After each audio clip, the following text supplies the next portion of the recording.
కొరింథీయులకు రాసిన 2వ పత్రిక 3వ అధ్యాయము 3వ వచనంలో, రాతి పలక మీద గాని సిరాతో గాని వ్రాయబడక మెత్తని హృదయములోను పలకల మీద జీవము గల దేవుని ఆత్మతో మా పరిచర్య మూలముగా వ్రాయబడిన క్రీస్తు పత్రిక అయి ఉన్నారని మీరు తేటపరచబడుచున్నారు. దేవుడు ఈ మాటలు మన వినికిడిలో ఆశీర్వదించును గాక.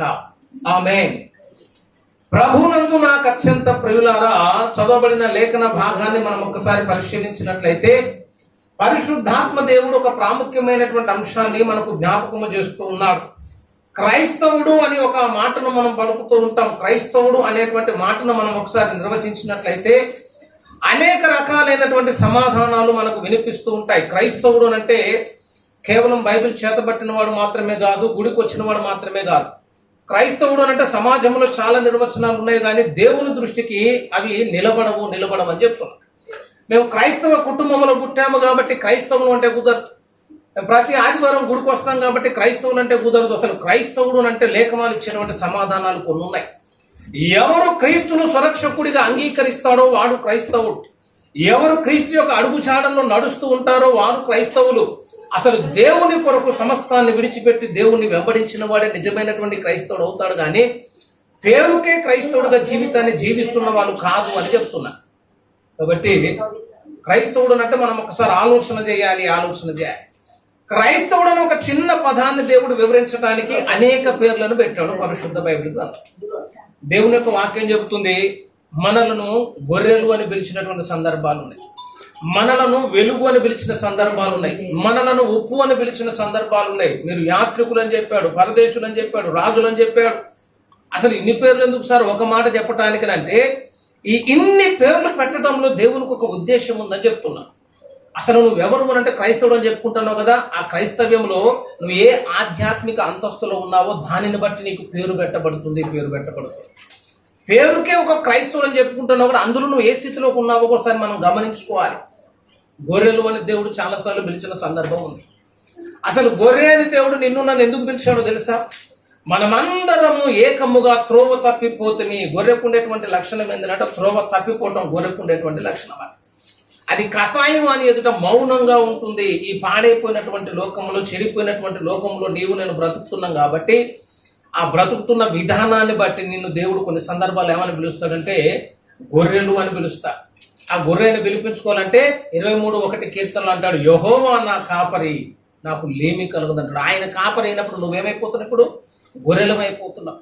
అంటే క్రొత్తగా రక్షణలోనికి వచ్చినటువంటి బిడ్డలు, దేవుణ్ణి వెంబడించేటువంటి బిడ్డలు ఎప్పుడైనా తప్పిపోయే అవకాశం వచ్చినా కూడా దేవుని యొక్క కృపను ఆశ్రయించేటువంటి వారు. తప్పిపోతున్నాయి, గొర్రెలు తప్పిపోతాయట. 119వ కీర్తన మీరు ఒకసారి గమనించినట్లయితే 119వ కీర్తన చివరి వచనం 176వ వచనంలో, తప్పిపోయిన గొర్రె వలె నేను త్రోవ విడిచి తిరిగి తిని నీ సేవకుని వెదికి పట్టుకొనుము, ఎందుకనగా నేను నీ ఆజ్ఞలను మరచువాడను కాను. తప్పిపోయిన గొర్రెలు. అంటే ఆధ్యాత్మిక జీవితంలో కొన్నిసార్లు పడిపోతుంటాం, కొన్నిసార్లు చెడిపోతూ ఉంటాం. ఆ అనుభవానికి పెట్టినటువంటి పేరు గొర్రెలు అని చెప్తున్నా. ఇంకొక అర్థం ఏంటంటే, గొర్రెలు ఎప్పుడు కాపరి స్వరాన్ని వింటాయి, గొర్రెలు ఎప్పుడు కాపరిని వెంబడిస్తాయి. నువ్వు నిజమైనటువంటి దేవుని గొర్రె పిల్ల అయితే యేసునాథుని స్వరాన్ని విని యేసు అడుగు జాడల్లో నువ్వు నడవాలి. ఈ ఆధ్యాత్మిక అంతస్తులోనికి ఎవరైతే వస్తారో వారు దేవుని గొర్రె పిల్లని పిలిపించుకోవడానికి యోగ్యులు, కానీ ప్రతి వారు దేవుని గొర్రెపిల్ల కాలేరు అని చెప్తున్నారు. అర్థమైందా? ఇప్పుడు నీవు దేవుని స్వరాన్ని వినేవాడివైతే, ఇప్పుడు దేవుని యొక్క అడుగు చాడల్లో నువ్వు నడిచే అనుభవంలోనికి వస్తే అప్పుడు దేవుడు నిన్ను పిలుస్తాడు. ఏమని పిలుస్తాడంటే, నీవు నా గొర్రెపిల్ల అని దేవుడు పిలవటానికి అవకాశం ఉంటుంది. అదే రీతిగా మీరు లోకమునకు ఉప్పై ఉన్నారు అని దేవుని వాక్యం చెప్తుంది. ఉప్పు అంటే కూడా చాలా అర్థాలు ఉన్నాయని చెప్పాను నేను లోపల కూడా. ఉప్పు అంటే పాడు కాకుండా కాపాడేది ఉప్పుకుండేటువంటి లక్షణం. నీవెక్కడైతే ఉంటావో నిన్ను బట్టి ఆ సమీప ప్రాంతము, ఆ గ్రామము, ఆ పట్టణము, ఆ దేశం ఏమైపోవాలనంటే బాగు చేయబడుతూ ఉండాలి. అబ్రహాము ఒక స్థలములో ఉన్నాడనంటే అబ్రహామును బట్టి ఆ స్థలం అంతా ఏమైపోతుందంటే బాగు చేయబడుతుంది. ఒక నిజమైనటువంటి క్రైస్తవుడు నివసించేటువంటి చోటు తనను బట్టి, తన ఆధ్యాత్మికతను బట్టి, దేవునికి తనకున్నటువంటి సహవాసాన్ని బట్టి, దేవునితో నడుస్తున్న విధానాన్ని బట్టి ఆ ప్రాంతం అంతయు ఆశీర్వదించబడాలి. అది నిజమైనటువంటి క్రైస్తవుడికి ఉండేటువంటి పేరు అని చెప్తున్నాను. యోసేపు ఉన్నాడు, యోసేపు ఐగుప్తులో ఉన్నాడు. విచిత్రం ఏంటో తెలుసా? దేవుడు ఎన్నుకున్నటువంటి పట్టణము కానాను, దేవుడు ఎన్నుకున్నటువంటి పట్టణం యెరూషలేము. యెరూషలేములో కరువు వచ్చింది, కానీ ఐగుప్తు దేవునికి విరోధమైనటువంటి స్థలం. కానీ ఐగుప్తులో పంటలు బాగా పండుతున్నాయి. ఐగుప్తు దీవించబడుతుంది. దేవుడు ఏర్పాటు చేసుకున్న దేశమేమో కరువులోకి వెళ్ళిపోయింది. ఎందుకో తెలుసా? ఎందుకనంటే దేవుడు ఎన్నుకున్నటువంటి వ్యక్తి, దేవునితో నడిచేటువంటి వ్యక్తి ఇప్పుడు యెరూషలేములో లేడు. ఎక్కడున్నాడట? ఐగుప్తులో ఉన్నాడు. యోసేపును బట్టి ఐగుప్తు దీవించబడి, యోసేపున్న కారణాన్ని బట్టి ఆ దేశానికి ఆశీర్వాదం వచ్చింది. యోసేపును బట్టి అక్కడ దీవెనలు వచ్చాయి. కాబట్టి యోసేపు ఐగుప్తుకు ఒక ఉప్పు అని చెప్తున్నారు. మరి నిన్ను నన్ను దేవుడు ఉప్పు అని పిలవాలనంటే ఏ విధానంలో పిలుస్తుందో చెప్పాడు. నీవు ఒక కుటుంబంలో ఉన్నా కూడా నీ భార్య ఇంకా రక్షించబడలేదు. నీవు ఒక కుటుంబంలో ఉన్నా కూడా నీ భర్త రక్షించబడలేదు. అసలు నిన్ను బట్టి నీ పిల్లలే రక్షించబడలేదు, నీ రక్త సంబంధులే రక్షించబడలేదు. వారినే నువ్వు కాపాడుకోలేకపోతే, నీ భక్తిని బట్టి వారే రక్షణలోనికి రాలేకపోతే, అసలు నిన్ను బట్టి దేవుడు ఉప్పు అని ఎలాగో పిలవగలుగుతాడు అని చెప్తున్నారు. కాబట్టి ఉప్పు అని అంటే నువ్వు ఏ స్థలంలో అయితే ఉంటావో ఆ స్థలంలో పాడు కాకుండా కాపాడే సామర్థ్యం ఉండాలి. అది ఉప్పుకు ఉండేటువంటి ఒక లక్షణం. రెండోది ఏంటంటే అసలు ఉప్పు ఉంటేనే దానికి సంపూర్ణత వస్తుందని చెప్తున్నారు. మనం చాలా చక్కగా వంటలు చేస్తాం. ఒక ఉప్పు లేకుండా వంట వండమని మనం నీకు ఏ కూర వచ్చినా పాడైపోవటం అంటున్నాం. అసలైనటువంటి టేస్ట్ కావాలంటే వేసిన వాటన్నిటికీ ఉపయోగం రావాలి. ఉప్పు కరెక్ట్గానే వేయాలి. లేదు సార్ మేము అన్నీ వేస్తామని చెప్తాం. చికెన్ ఎంత వేసి, అల్లం ఎంత వేసి, మసాలా ఎంత చేసి, అసలు వంట చేసిన ఒక పెద్ద ప్రాసెస్ చేస్తారు. నేను వంట వండుతా, మీకు తెలుసో లేదు కానీ నేను 6 రోజులు వంట వండుతా. 7వ రోజు విశ్రాంతి తీసుకొని ఇల్లందు వస్తాను. అప్పుడు అమ్మగారు వండింది తిని సపోర్ట్ చెప్పండి. నేను వండుతా, వీళ్ళు వండుతారు. కానీ నేను వండేది ఎట్లుంటుంది? నేను వండేది అట్లా 3 ఐటమ్స్ ఉంటుంది ఎప్పుడు. అందులో ఉప్పు ఉంటుంది, కారం ఉంటుంది, తర్వాత వేసే ఐటమ్ ఒకటే ఉంటుంది. ఇక వేరేదేం రావట్లేదు. ఇక తాలింపు గింజ లేదా సార్ అంటే వేయం, జీలకర్ర లేదంటే వేయం. ఇవన్నీ తెచ్చి చేసుకుని ఆడేం చేసేటట్టున్నాయి. ఏ కూర అయితే ఆ ఒక్క కూరగాయలే కనిపిస్తాయి. అందులో ఉప్పు కారం కనిపిస్తుంది, తర్వాత 2 ఉల్లిగడ్డలు కనిపిస్తూ ఒక 2 పచ్చిమిర్చి కనిపిస్తాయి. అది కూడా కూర అనే చెప్పుకుంటున్నాం కదా. ఇవన్నీ బాగానే వేసి అందులో ఉప్పు ఒక్కటే వేయలేదు అనుకో, కారం కరెక్ట్గానే వేస్తున్నావు, పసుపు కరెక్ట్గానే వేస్తున్నావు, కూరగాయలు కరెక్ట్గానే వేస్తున్నావు, అల్లం వేస్తున్నావు, ఉల్లిగడ్డ అన్నీ ఇవన్నీ వేసిన తర్వాత ఆ ఉప్పు ఒకటి అయిపోతే వీటన్నిటికీ టేస్ట్ వస్తుందంటే రాదని చెప్తున్నారు. ఏది మీ చెప్పినా ఏం కాదు, కానీ ఒక్కటి వేసినందుకు ఆ మటన్ టేస్ట్ అది రాదు, ఆ ఫిష్ టేస్ట్ అది రాదు, ఆ చికెన్ టేస్ట్ అది రాదు. ఏమైపోయింది సార్ అన్ని బరాబర్ వేస్తున్నాయి కదంటే అన్ని వేసింది అయినా ఏం కాదు, కానీ ఇది ఒకటి ఏమైపోయిందంటే ఇప్పుడు లేని కారణాన్ని బట్టి వాటన్నిటికి విలువ లేకుండా పోయిందని చెప్తాం. అందుకే ఒక సామెత చెప్పుకుంటాం, అన్నేసి చూడాలట, నన్నేసి చూడాలట. నేను సామెత అంటే ఉప్పు సామెత. అన్ని వేసుకున్నావు కదంటే అన్ని వేసుకుంటే మాత్రం ఒరిగింది ఏముంది, నేను లేకపోతే అదేం పనికిరాదు, ఒకసారి నన్ను కూడా వేసి చూడండి అంట. ఆ ఉప్పు ఎప్పుడైతే ఒకసారి కరెక్ట్గా వేస్తామో అప్పుడు కారం సెట్ అయిపోతుంది. ఆ ఉప్పు ఎప్పుడైతే కరెక్ట్గా వేస్తామో అప్పుడు టేస్ట్ సెట్ అయిపోతుంది. అసలు అన్నిటినీ మేనేజ్ చేసేది ఏంటంటే సాల్ట్ అని చెప్తారు. ఇది ఎప్పుడైతే వస్తుందో అప్పుడు దానికి అంతటికి విలువ వస్తుంది, విలువ వస్తుంది. అట్లనే విశ్వాసి అనేవాడు ఒక ఉప్పు లాంటి వాడు అంటే అర్థం ఏంటంటే నువ్వు లేకపోతే అది ఎప్పటికీ సంపూర్ణం కావద్దు, సంపూర్ణం కావద్దు. ఇప్పుడు పెళ్లి కొడుకు లేకుండా పెళ్ళి అవుతుందా? ఎంతమంది చుట్టాలు వచ్చి పట్టాలు వచ్చి అందరూ డ్రమ్స్ వాయిస్తారు, ఎంత హంగామా చేసుకుంటున్నా ఆ పెళ్లి కొడుకు కూడా రావాలా, ఆయన తాళి కట్టాలి. పెళ్లి కూతురు రాకపోయినా కాదు, ఇంక ఉప్పు లేకపోయినా వాళ్ళిద్దరే ఉప్పు అని చెప్తున్నాం. పెళ్లికి వాళ్ళిద్దరు ఉప్పు, ఇక మిగిలిన వాళ్ళందరూ పప్పే. వచ్చేది రాకపోతే అసలు సమాజానికి నువ్వెవరు అంటే నువ్వు ఉప్పు అని చెప్తున్నావు. మరి నువ్వు లేకపోతే కార్యక్రమాలు ఎట్లా స్టార్ట్ అయినట్టు అవుతున్నాయి. అంటే అర్థం ఏంటంటే నువ్వు ఉప్పు కాదు బిడ్డ అనుకుంటాను, కర్పూరమే నువ్వు. అసలు అవి 2 ఒకేలా కనపడతా అంటే చూసా. ఎందుకు చెప్పినా పెద్దవాళ్ళు అనుకున్నాం, కానీ ఉప్పు కర్పూరం 2 ఒకేలాగా ఉంటాయి. మనం కూడా అందరం కర్పూరాలు సగం ఉన్నాయి, ఉప్పులు సగం ఉన్నాయి. చూడటానికి అందరూ కర్పూరం ఉప్పు 2 ఒకేలా కనబడేసరికి మనందరం క్రైస్తవులు అని చెప్పుకుంటారు. కానీ దేవుడి దృష్టికి కర్పూరం బ్యాచ్ కూడా తెలిసిపోతా ఉంటుంది. ఉప్పు అంటే సంపూర్ణత, సంపూర్ణత. నువ్వు వెళ్తే ఆ కార్యం సంపూర్ణమైపోవాలి, నీతోటే ఆ కార్యము సంపూర్ణంలోనికి రావాలి. అటువంటి ఆధ్యాత్మిక స్థాయిలోకి నువ్వు వస్తే అప్పుడు దేవుడిని నువ్వు ఉప్పు అని పిలుస్తానని చెప్తాను. వచ్చినా మరి అంటే రాకపోతే నువ్వు ఎప్పటికీ ఉప్పు అని పిలిపించుకోలేదని చెప్తాను. నువ్వు దేవుని గొర్రెపిల్ల అనే పేరుకు సార్థకం చేసుకోవాలి, ఉప్పు అనే పేరుకు సార్థకం చేసుకోవాలి. నువ్వు లోకానికి వెలుగు అని దేవుడు చెప్పాడు. వెలుగు అంటే అర్థం ఏంటంటే పాపమును దేవుడు చీకటితో పోల్చాడు. ఈ చీకటి గదిలో మనం సంచరించడానికి అవకాశం లేదు. కానీ ఒక క్రైస్తవుడు బ్రతుకుతూ ఉన్నప్పుడు వాని వెలుగును బట్టి నీ ఆధ్యాత్మిక యాత్ర ముందుకు నడిపించబడాలి. ఇట్లా దేవుడు నీకు పెట్టిన ప్రతి పేరుకు ఒక వివరణ ఉంటుంది, దేవుడు పెట్టిన ప్రతి పేరుకు ఒక నిర్వచనం ఉంది. ఆ కార్యము నువ్వు చేస్తేనే అప్పుడు దేవుడు ఆ పేరుతో నిన్ను పిలుస్తాడని చెప్తున్నా. నిన్ను నన్ను నీ పేరు పెట్టి నా పేరు పెట్టి పిలుచుడు చాలా తక్కువ అని చెప్తున్నా. నేను యాత్రికుడు అని దేవుడు ఎప్పటికీ పిలువడు, పరదేశి అని దేవుడు ఎప్పటికీ పిలువడు. యాత్రికుడికి ఉండే లక్షణం, పరదేశికి ఉండే లక్షణం ఏంటంటే వాళ్ళు ప్రయాణంలో ఉండాలి. మనమే ఒక దగ్గర స్థిరంగా నివాసం కట్టుకునే బ్యాచ్ ఇంకెట్టయితే వస్తాం. ఇప్పుడు హైదరాబాద్ పోయినాం అనుకో, వాడు ఇల్లు కొనుక్కోడు, అంతా రెడీ చేసుకుంటాం అని ఒకసారి హైదరాబాద్ చూడడానికి పోతే చూసి మన సపోర్ట్ చేయకుండా ఇంటికే వస్తాం.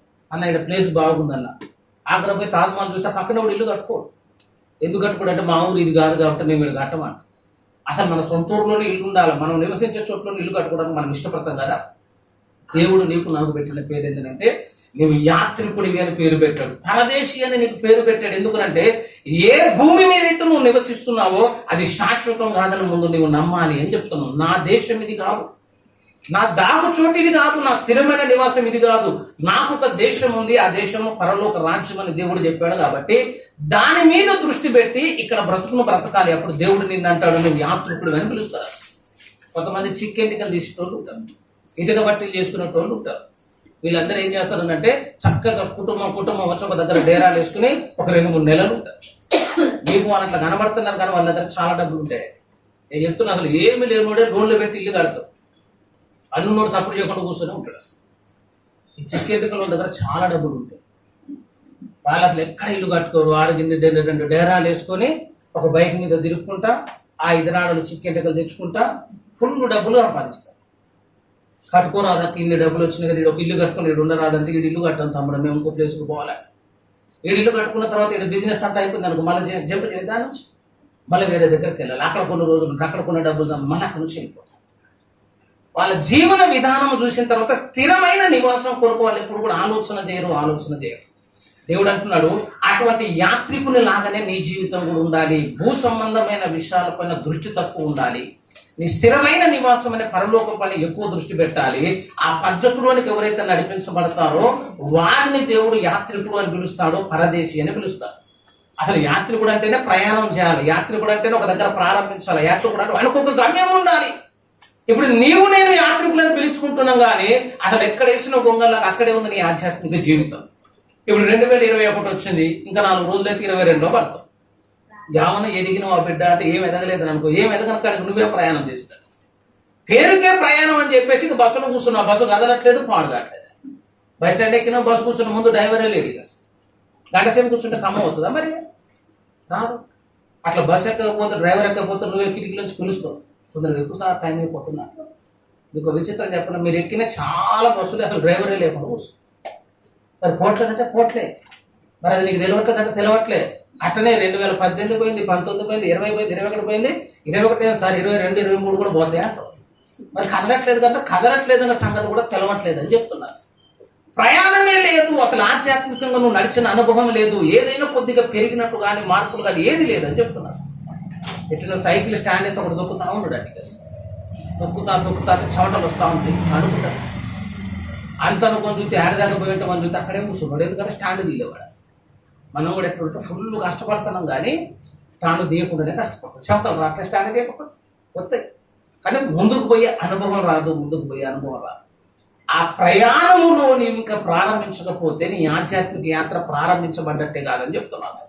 అసలు నువ్వు యాత్రికునే పాఠం నేర్పించడానికే దేవుడు ఒక గ్రంథాన్ని రాశాడు బైబిల్లో అని చెప్తున్నాం. నిర్గమాకాండం అనే ఒక గ్రంథం ఉంది కదా. ధర్మశాస్త్రంలో ఉన్నటువంటి నిర్గమకాండం అర్థం ఏంటంటే నిర్గమము అని అంటే మరలుట అని అర్థం అనమాట. నిర్గమం అంటే ప్రయాణం అని అర్థం అనమాట. ఇశ్రాయేలీయులు ఐగుప్తులో నుంచి కానానుకు చేసేటువంటి యాత్రను చూసావు. ఈ యాత్రనే నిర్గమము అని చెప్పుకుంటున్నాం. ఐగుప్తులో నుంచి వాడు ప్రారంభించాలి, వాడు కానాను చేరేంత వరకు వాడు ప్రయాణం చేయాలి. దేవుడు ఆగమన్న చోటులో విడిది చేయాలి, బస చేయాలి. అప్పుడు వానికి పెట్టేటువంటి పేరు యాత్రికుడు అని పేరు పెట్టాలి. ఇప్పుడు నీవు నేను ఏం చేస్తున్నాం తెలుసా? అయ్యా మేము యాత్రికులు అని చెప్తున్నాం, ఐగుప్తు నుంచి కాలు కదలట్లేదు. అసలు యాత్రికులు అని చెప్తున్నాం, ఎర్ర సముద్రం దాటట్లేదు. యాత్రికులు అని చెప్పుకుంటున్నావు, సీనాయి కొండ ఎక్కట్లేదు. అసలు నువ్వు ప్రయాణంలోకే రాకపోతే నువ్వు ఎప్పుడు కానాను చేరుతావు.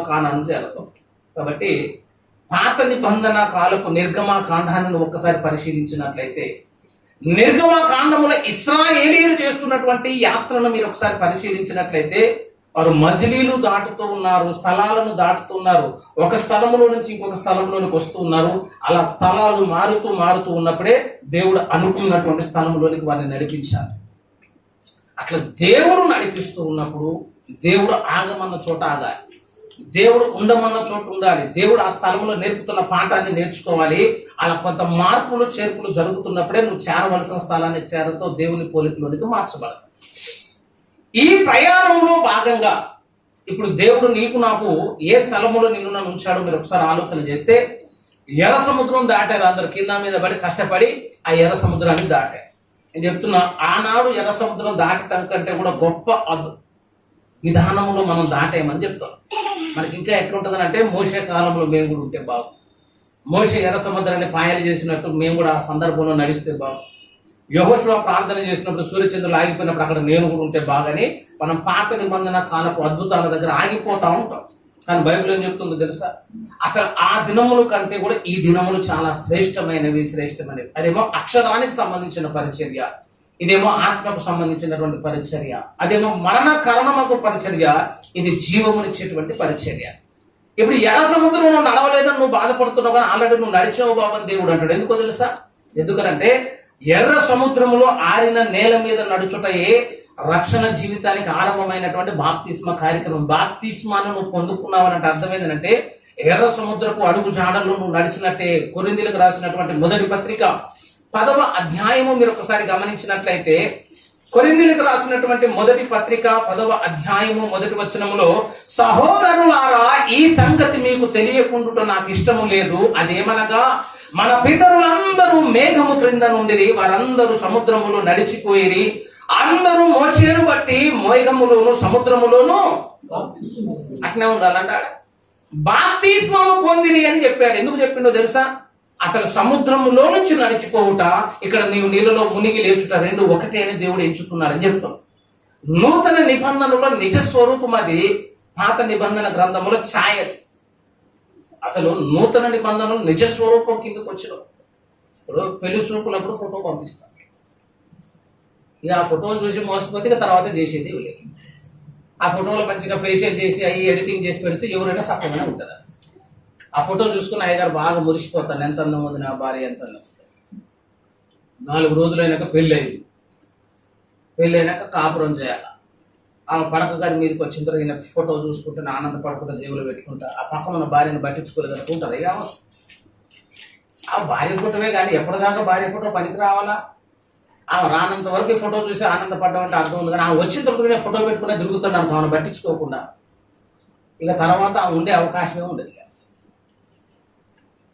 ఎర్ర సముద్రం అంటే అర్థం ఏంటంటే, యేసయ్య రావటానికంటే ముందు ఒక ఛాయ అని చెప్తున్నది, ఒక ఫోటో. కానీ నిజస్వరూపం ఏంటంటే నీళ్ళలో మునిగి లేవటమే నిజస్వరూపం.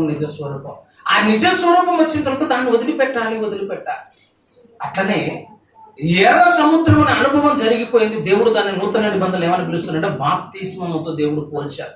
ఒక వ్యక్తి ఇక్కడ బాప్తిస్మ కార్యక్రమంలో పాలు పొందుతున్నాడనంటే ఎర్ర సముద్రపు అనుభవం ఆయనకి జరిగిపోయినట్టే లెక్క. అట్లా పాత నిబంధనలో ఉన్నటువంటి ప్రతి అనుభవము నీవు నేను పొందుకుంటూనే ఉన్నాం. ప్రతి అనుభవం గుండా దేవుడు నిన్ను నన్ను కూడా నడిపిస్తూనే ఉన్నాడు. ఎర్ర సముద్రాన్ని దాటావు, పరిశుద్ధాత్మ అభిషేకాన్ని పొందుకొని వరాల చేత నింపబడితే మన్నాను భుజించినటువంటి అనుభవం దేవుడు నువ్వు పొందుకున్నావని రాసుకుంటాడు.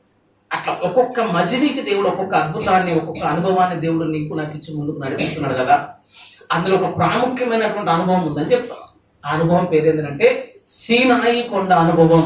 ఒక కొండ మీదికి దేవుడే దిగి వచ్చి ఆ కొండ మీద దేవుడు మనతో మాట్లాడాడు. మీకు ఒక విచిత్రం చెప్తున్నా, ఏ మతాన్ని కూడా దూషించొద్దు, ఎవరిని కూడా ద్వేషించొద్దు. ఇది ముంగమూరు దేవదాస్ గారు చెప్పినటువంటి మాట. ఎందుకు ఆ మాట చెప్పాడనంటే, ప్రతి మతములో దేవుని గుర్చినటువంటి ఛాయలు ఉన్నాయి.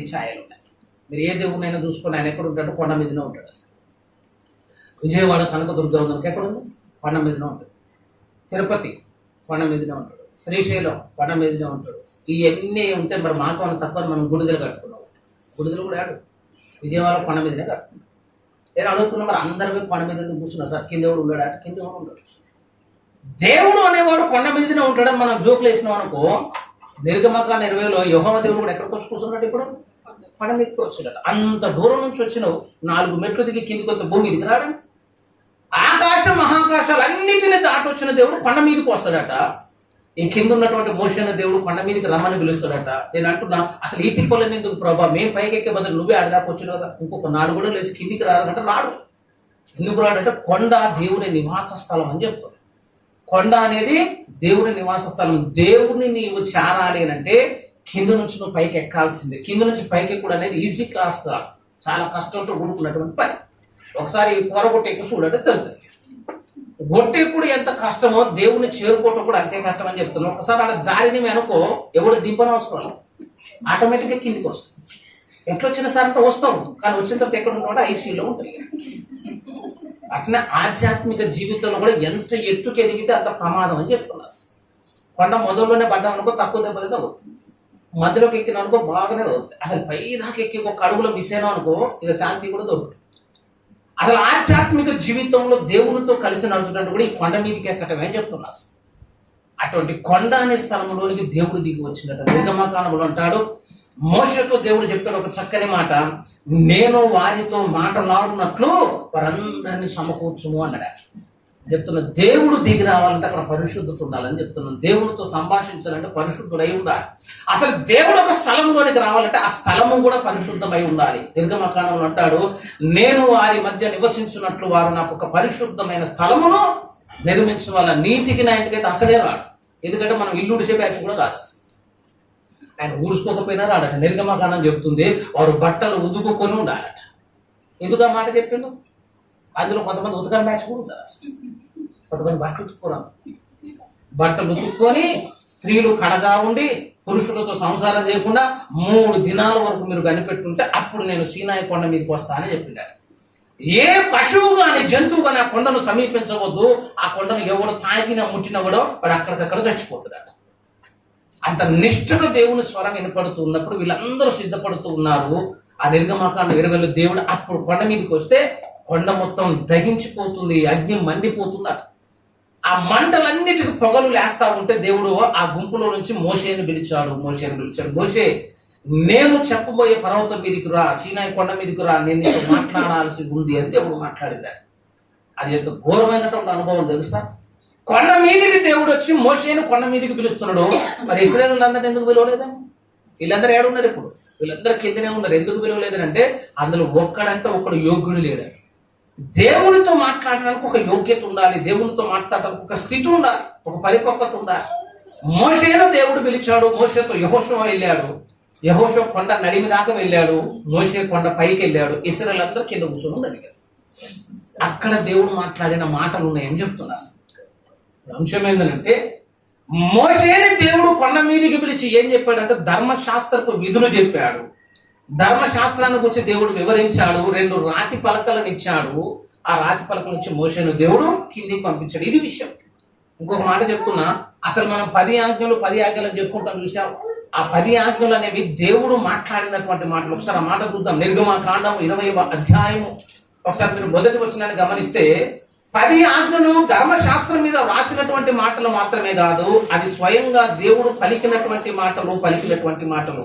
నిర్గమకాండము 20వ అధ్యాయము మొదటి వచనం, దేవుడు ఈ ఆజ్ఞలన్నీ వివరించి చెప్పాను. నీ దేవుడైన యెహోవాను నేనే దాసుల గృహమైన ఐగుప్తు దేశములో నుండి నిన్ను వెలుపలికి రప్పించి తిని. ఒకసారి 18వ వచనం చూడండి. ప్రజలందరూ ఆ ఉరుములు, ఆ మెరుపులు, ఆ భూరధ్వనియు, ఆ పర్వత ధూమమును చూసిరి. ప్రజలు చూచి తొలిగి దూరముగా నిలిచి మోషేతో ఇట్లా, నేను ఎవరు మాట్లాడుతున్నారండి అక్కడ నుంచి, నీవు మాతో మాట్లాడము, మేము విందుము. దేవుడు మాతో మాట్లాడిన ఎడల మేము చనిపోదుము. ఆ నిర్గమకాండం 20వ అధ్యాయంలో ఉన్నటువంటి మాటలు సీనాయి కొండ మీద నుంచి దేవుడు మాట్లాడినటువంటి మాటలు. ఆ దేవుడు మాట్లాడుతుంటే ఎట్లుంటుందంటే ఉరుములు ఉరిమినట్టుందట, మెరుపులు వస్తున్నాయట, ధూమమయమైపోతుందట. ఆ స్వరాన్ని వింటున్నప్పుడు ఇశ్రాయేలు యొక్క గుండెలు అలిసిపోతున్నాయి, భయం అవుతుంది. వాళ్ళు అంటున్నారు, నీవు మాతో మాట్లాడొద్దు అని దేవుడు అంటున్నారట. మోషేతో అంటున్నారు, నీవు మాతో మాట్లాడము, మేము విందుము అని. అసలు ధర్మశాస్త్రం అంతా కొండ మీద ఉండి దేవుడే చెప్పేటోడండి. మోషే పైకి పోవాల్సిన పని లేదు. అందరినీ కింద సమకూర్చి దేవుడు మాట్లాడుతుంటే ఇశ్రాయేలు అన్న మాట ఏంటో తెలుసా? మేము భయపడుతున్నాము, మేము భయపడుతున్నాము, నీవు నాతో మాట్లాడుము, మేము విందుము, దేవుడు మాతో మాట్లాడిన ఎడల మేము చనిపోదుము. అందుకు మోషే, భయపడకుడి, మిమ్మల్ని పరీక్షించుటకును మీరు పాపము చేయకుండానట్లు ఆయన భయము మీకు కలుగుటకును దేవుడు ఏం చేసిందని ప్రజలతో చెప్పాను. అసలు ఘోరమైనటువంటి అవమానం జరిగింది దేవుడు గారు. ఎందుకంటే అన్ని లోకాలను దాటి దేవుడు ఈ లోకానికి దిగి వచ్చింది దేనికి తెలుసా? నీతో నాతో మాట్లాడటానికి. దేవుడు కొండ మీది దాకా వచ్చినప్పుడు ఆ ఇశ్రాయేలు అన్నటువంటి మాట, నీవు మాతో మాట్లాడొద్దు ప్రభువా, మాకు భయము కలుగుతుంది. దేవుడు మాట్లాడొద్దు అన్నారు. దైవ స్వరాన్ని వినేంత ధైర్యం మాకు లేదన్నారు. ఇక మాట్లాడటం ఆపివేయమని దేవునితో మాట్లాడారు కాబట్టి దేవుడు ఆ గుంపులో నుంచి ఒక్క మోషేను పైకి రమ్మన్నాడు. ఎందుకంటే దేవుని స్వరం మేము వినం. మోషే, నీవు దేవుని స్వరాన్ని విను, దేవుడు చెప్పినంత విని తర్వాత నువ్వు మాకు చెప్పు, మేము దాన్ని వింటాం అని చెప్పేసి భయముతో ఇశ్రాయేలు అన్నటువంటి మాట. అందుకు మోషేను దేవుడు కొండ మీదికి పిలిచాడు. అందుకే దేవుడు 40 దినాలు అక్కడ ఉంచాడు. తర్వాతనే మోషేని 2 రాతి పలకలు ఇచ్చి కిందికి నడిపించాడు. సరైన ఆధ్యాత్మిక జీవితం లేదు కాబట్టి మోషే ఒక్కడే అనుభవాన్ని పొందుకున్నాడు. ఆ రోజు ఇశ్రాయేలు కనుక మౌనంగా ఉన్నట్లయితే ఆ ఇశ్రాయేలు సమాజంతో దేవుడు మాట్లాడి అక్కడే వారి దేవుడు స్వరాన్ని 40 దినాలు వినేట్టున్నారు. ప్రతి వానికి అనుభవం ఇచ్చేవాడు, ప్రతి వాని జీవితంలో ఒక అద్భుతాన్ని దేవుడు జరిగించేవాడు. కానీ యోగ్యులము కాదని ఇశ్రాయేలులే దాన్ని వదులుకున్నారు. ఇంకో మాట చెప్పనా, అక్కడ 10 ఆజ్ఞలు అని మనం తరచుగా చెప్పుకుంటూ ఉంటాం. ఇప్పటికీ మీరు సబ్బాతు చర్చికి పోతే, సెవెంత్ డే చర్చికి పోతే ఆ 10 ఆజ్ఞలు చదివిస్తూ ఉంటాం ఇప్పటికి కూడా. ఆ 10 ఆజ్ఞలు ఎందుకు ఇచ్చాడో కూడా చాలా మందికి తెలియదు. అసలు ఆ 10 ఆజ్ఞల్లో చాలా వివరణ ఉందని చెప్తున్నారు. పాతకాలపు రోజుల్లో ఉన్నటువంటి కొన్ని పారంపర్య ఆచారాలను దేవుడు కొట్టివేయడానికి 10 ఆజ్ఞలు ఇచ్చాడు. అందులో వ్యభిచరించకూడదు అనేది కూడా ప్రత్యేకంగా దేవుడు చెప్పాడు. తల్లిదండ్రులను సన్మానించాలనే మాట కూడా చెప్పాడు. ఈ పద్ధతిలో దేవుడు ఎందుకు మాట్లాడుతున్నాడు? దొంగిలించకూడదని కానీ చాలా విషయాల గురించి దేవుడు మాట్లాడాడు. ఎందుకనంటే ఇశ్రాయేలీలు ప్రయాణం చేస్తున్నది అన్య జనుల మధ్యలో నుంచి వీళ్ళు ప్రయాణం చేస్తున్నారు. వీళ్ళు ప్రయాణం చేస్తున్నప్పుడు చాలా సందర్భాల్లో వేరు ప్రజల మధ్య నుంచి వీళ్ళు వెళ్ళిపోతున్నప్పుడు అక్కడ కొన్ని ఆచారాలు ఉన్నాయి. అక్కడ ఉన్నటువంటి ఆచారాలు ఎట్లున్నాయనంటే వ్యభిచరించటమే కొన్ని స్థలాలలో ఆరాధన అని చెప్తున్నారు. ఇప్పుడు మనం వ్యభిచరించడం తప్పని క్రైస్తవులు చెప్తున్నటువంటి మాట. కానీ కొన్ని మతాల ప్రకారం, కొన్ని ఆచారాల ప్రకారం వ్యభిచరించడం అనేది భక్తి, వ్యభిచారం చేయటమే ఆరాధన, వ్యభిచరించటమే దేవునితో కలిసి నడుచుట అనే ఒక పద్ధతి ఉంది. అది చాలా దేశాల్లో ఉన్నటువంటి పద్ధతి. ఊరు అనే పట్టణంలో అబ్రహాము తండ్రి కూడా ఇదే పని చేసింది అని చెప్తున్నారు. ఊరు అనేటువంటి ఒక పట్టణం ఉందట. ఆ ఊరు పేరే ఊరట. మర్చిపోతారయ్యా, ఊరేంది సార్ అంటే అబ్రహాం వాళ్ళ నానంటాడు, మా ఊరు పేరే ఊరు సార్ అంట. ఆ ఊరిలో ఒక చంద్రుని ఆలయం ఉంది, చంద్ర దేవాలయం ఉంది. ఆ చంద్రుని దేవాలయంలో అబ్రహాము తండ్రి ఏం చేస్తారంటే ఆ గ్రామంలో ఉన్నటువంటి ప్రతి కన్యకతో వచ్చి ఆ గుడిలో ఆయన శారీరకంగా కలుస్తాడు. దీన్ని ఏమనాలంటే అక్కడ ఆరాధన అనాలి. అట్లొచ్చి కలవటమే ఆరాధన. అటువంటి ఆరాధనలో భాగంగానే దేవసాని వ్యవస్థ అని కొన్ని వ్యవస్థలు కూడా ఉన్నాయి. కొంతమంది ఊరికి ప్రతిష్ఠిస్తారు. ఆ కన్యకను ప్రతిష్ఠించిన తర్వాత ఆమె తెచ్చి గుడిలో పెడతారు. ఆ గుడిలోకి ప్రతివాడు ఆమెతో కలవచ్చు. కలిసిన తర్వాత 4 డబ్బులు ఇవ్వాలి. ఆ డబ్బులు గుడి కొరకు వాడాలి. ఏం జరుగుతుంది లోపల అంటే వ్యభిచారమే జరుగుతుంది. దాని అక్కడ భక్తి అనే పేరుతో పిలుస్తున్నారు. కానీ దేవుడు ఆ ప్రజల మధ్యలో నుంచి వీళ్ళు వెళుతున్నప్పుడు అటువంటి భక్తిని మీరు పాటించొద్దని చెప్పి దేవుడు వాళ్ళకి చెప్పిన మాట ఏంటంటే వ్యభిచరించకూడదు, పరాయి స్త్రీతో కలవద్దు. అది పరిశుద్ధమైన కార్యము కాదు, అది నాకు నచ్చిన కార్యం కాదు. కానీ ఆజ్ఞలాగా దేవుని స్వరం వినపడుతుంది. ఎందుకంటే ఎంతగా అక్కడ ప్రభావితం చేయబడుతుందో ఆ కార్యం మీరు ఒకసారి ఆలోచన చేయాలి. దేవుడే దిగి వచ్చి 10 మాటలు పలికాడు, అందులో వ్యభిచరించొద్దంటే సమాజంలో ఎంతగా అది వేలుకొని ఉంటుందో కూడా అడిగారు. నరహత్య చేయొద్దు నన్ను. అసలు ఇప్పుడు తగ్గినాయి కానీ అప్పుడు మొత్తం ఇదే ప్యాచెస్.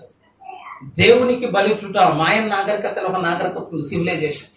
ఆ నాగరికతలో అన్నిట్లో సింధువులో ఏ నాగరికత కానీ మాయన్ నాగరికత కానీ ఈ నాగరికతలు ఏంటంటే సహజంగానే మనుషులను బలిచ్చేటువంటి ఆచారంలో దేవుని కొరకు బలిచుడు, బలవంతంగా కాదు, వాడంతటా వాడి ఇష్టపూర్వక వస్తుంది అనమాట. మనం కోరినో మేకను బలిచినట్టు అందులో ఒకరిని ప్రతిష్ఠించి వాడిని దేవునికి అర్పించి వాడిని చంపేస్తా ఉంటాం. నరబలులు అనేవి చాలా జరుగుతున్నటువంటి సందర్భం కాబట్టి దేవుడు అంటాడు నరహత్య చేయవద్దు. అసలు పాతకాలపు రోజుల్లో బెన్ హిన్నోము లోయ అని ఒక లోయ ఉంటుందట. అక్కడికి చిన్న పిల్లల్ని తీసుకుపోయి అగ్నిగుండంలో వేసి దేవునికి అర్పించి జనాలు మళ్ళీ వచ్చేటోళ్ళు, సంతోషంగా ఆనందంగా వచ్చేటోళ్ళు తల్లిదండ్రులు పోయి. ఆ కార్యము జరుగుతుంది. ఇశ్రాయేలు కూడా వారి మధ్యలో నుంచి వెళ్ళాలి కాబట్టి ఆ పద్ధతికి మీరు అలవాటు కాకుండా, అటువంటి కార్యక్రమాల్లో మీరు పాలు పొందకుండా ఒక ఆజ్ఞను దేవుడు చెప్తున్నాడు. దేవుని అనుమతి లేకుండా ఏ వ్యక్తిని కూడా మనం ఏం చేస్తే ఇప్పుడు హత్య చేయొద్దు, నరహత్య చేయరాదని దేవుడు ఆజ్ఞించాడు. అట్లా 10 ఆజ్ఞల్లో కూడా దేవుడికి ఒక ఉద్దేశం ఉందని చెప్తున్నాం. దేవుడు ఒక ప్రణాళికబద్ధంగా మాట్లాడుతుందని చెప్తున్నాం. అలా మాట్లాడుతూ ఉన్నప్పుడు దేవుడు చేసిన ఒక అద్భుతం ఏంటంటే, మోషేని దేవుడు కొండ మీదికి రమ్మన్నాడు. ఒక విచిత్రమైన మాట చెప్తాడు అక్కడ. 2 రాతి పలకలను దేవుడు మోషేకి చెక్కి ఇచ్చాడు అని బైబిల్ చెప్తుంది. ఇప్పుడు ఒకసారి నిర్గమకాండంలోకి రండి.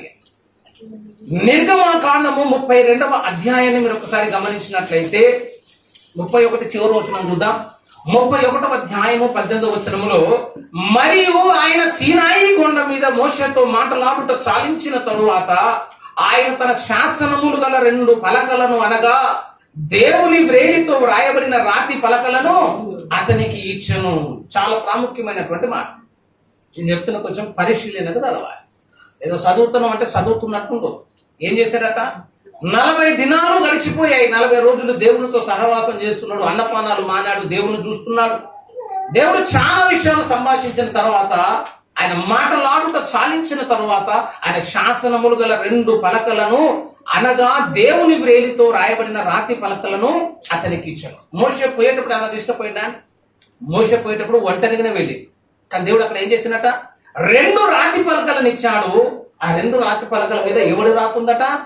దేవుని చేవ్రాత అని చాలా స్పష్టంగా దేవుడు చెప్పాడు. అది దేవుడే చెక్కాడని కూడా బైబిల్ చెప్తుంది. మీరు 32వ అధ్యాయం చూడండి.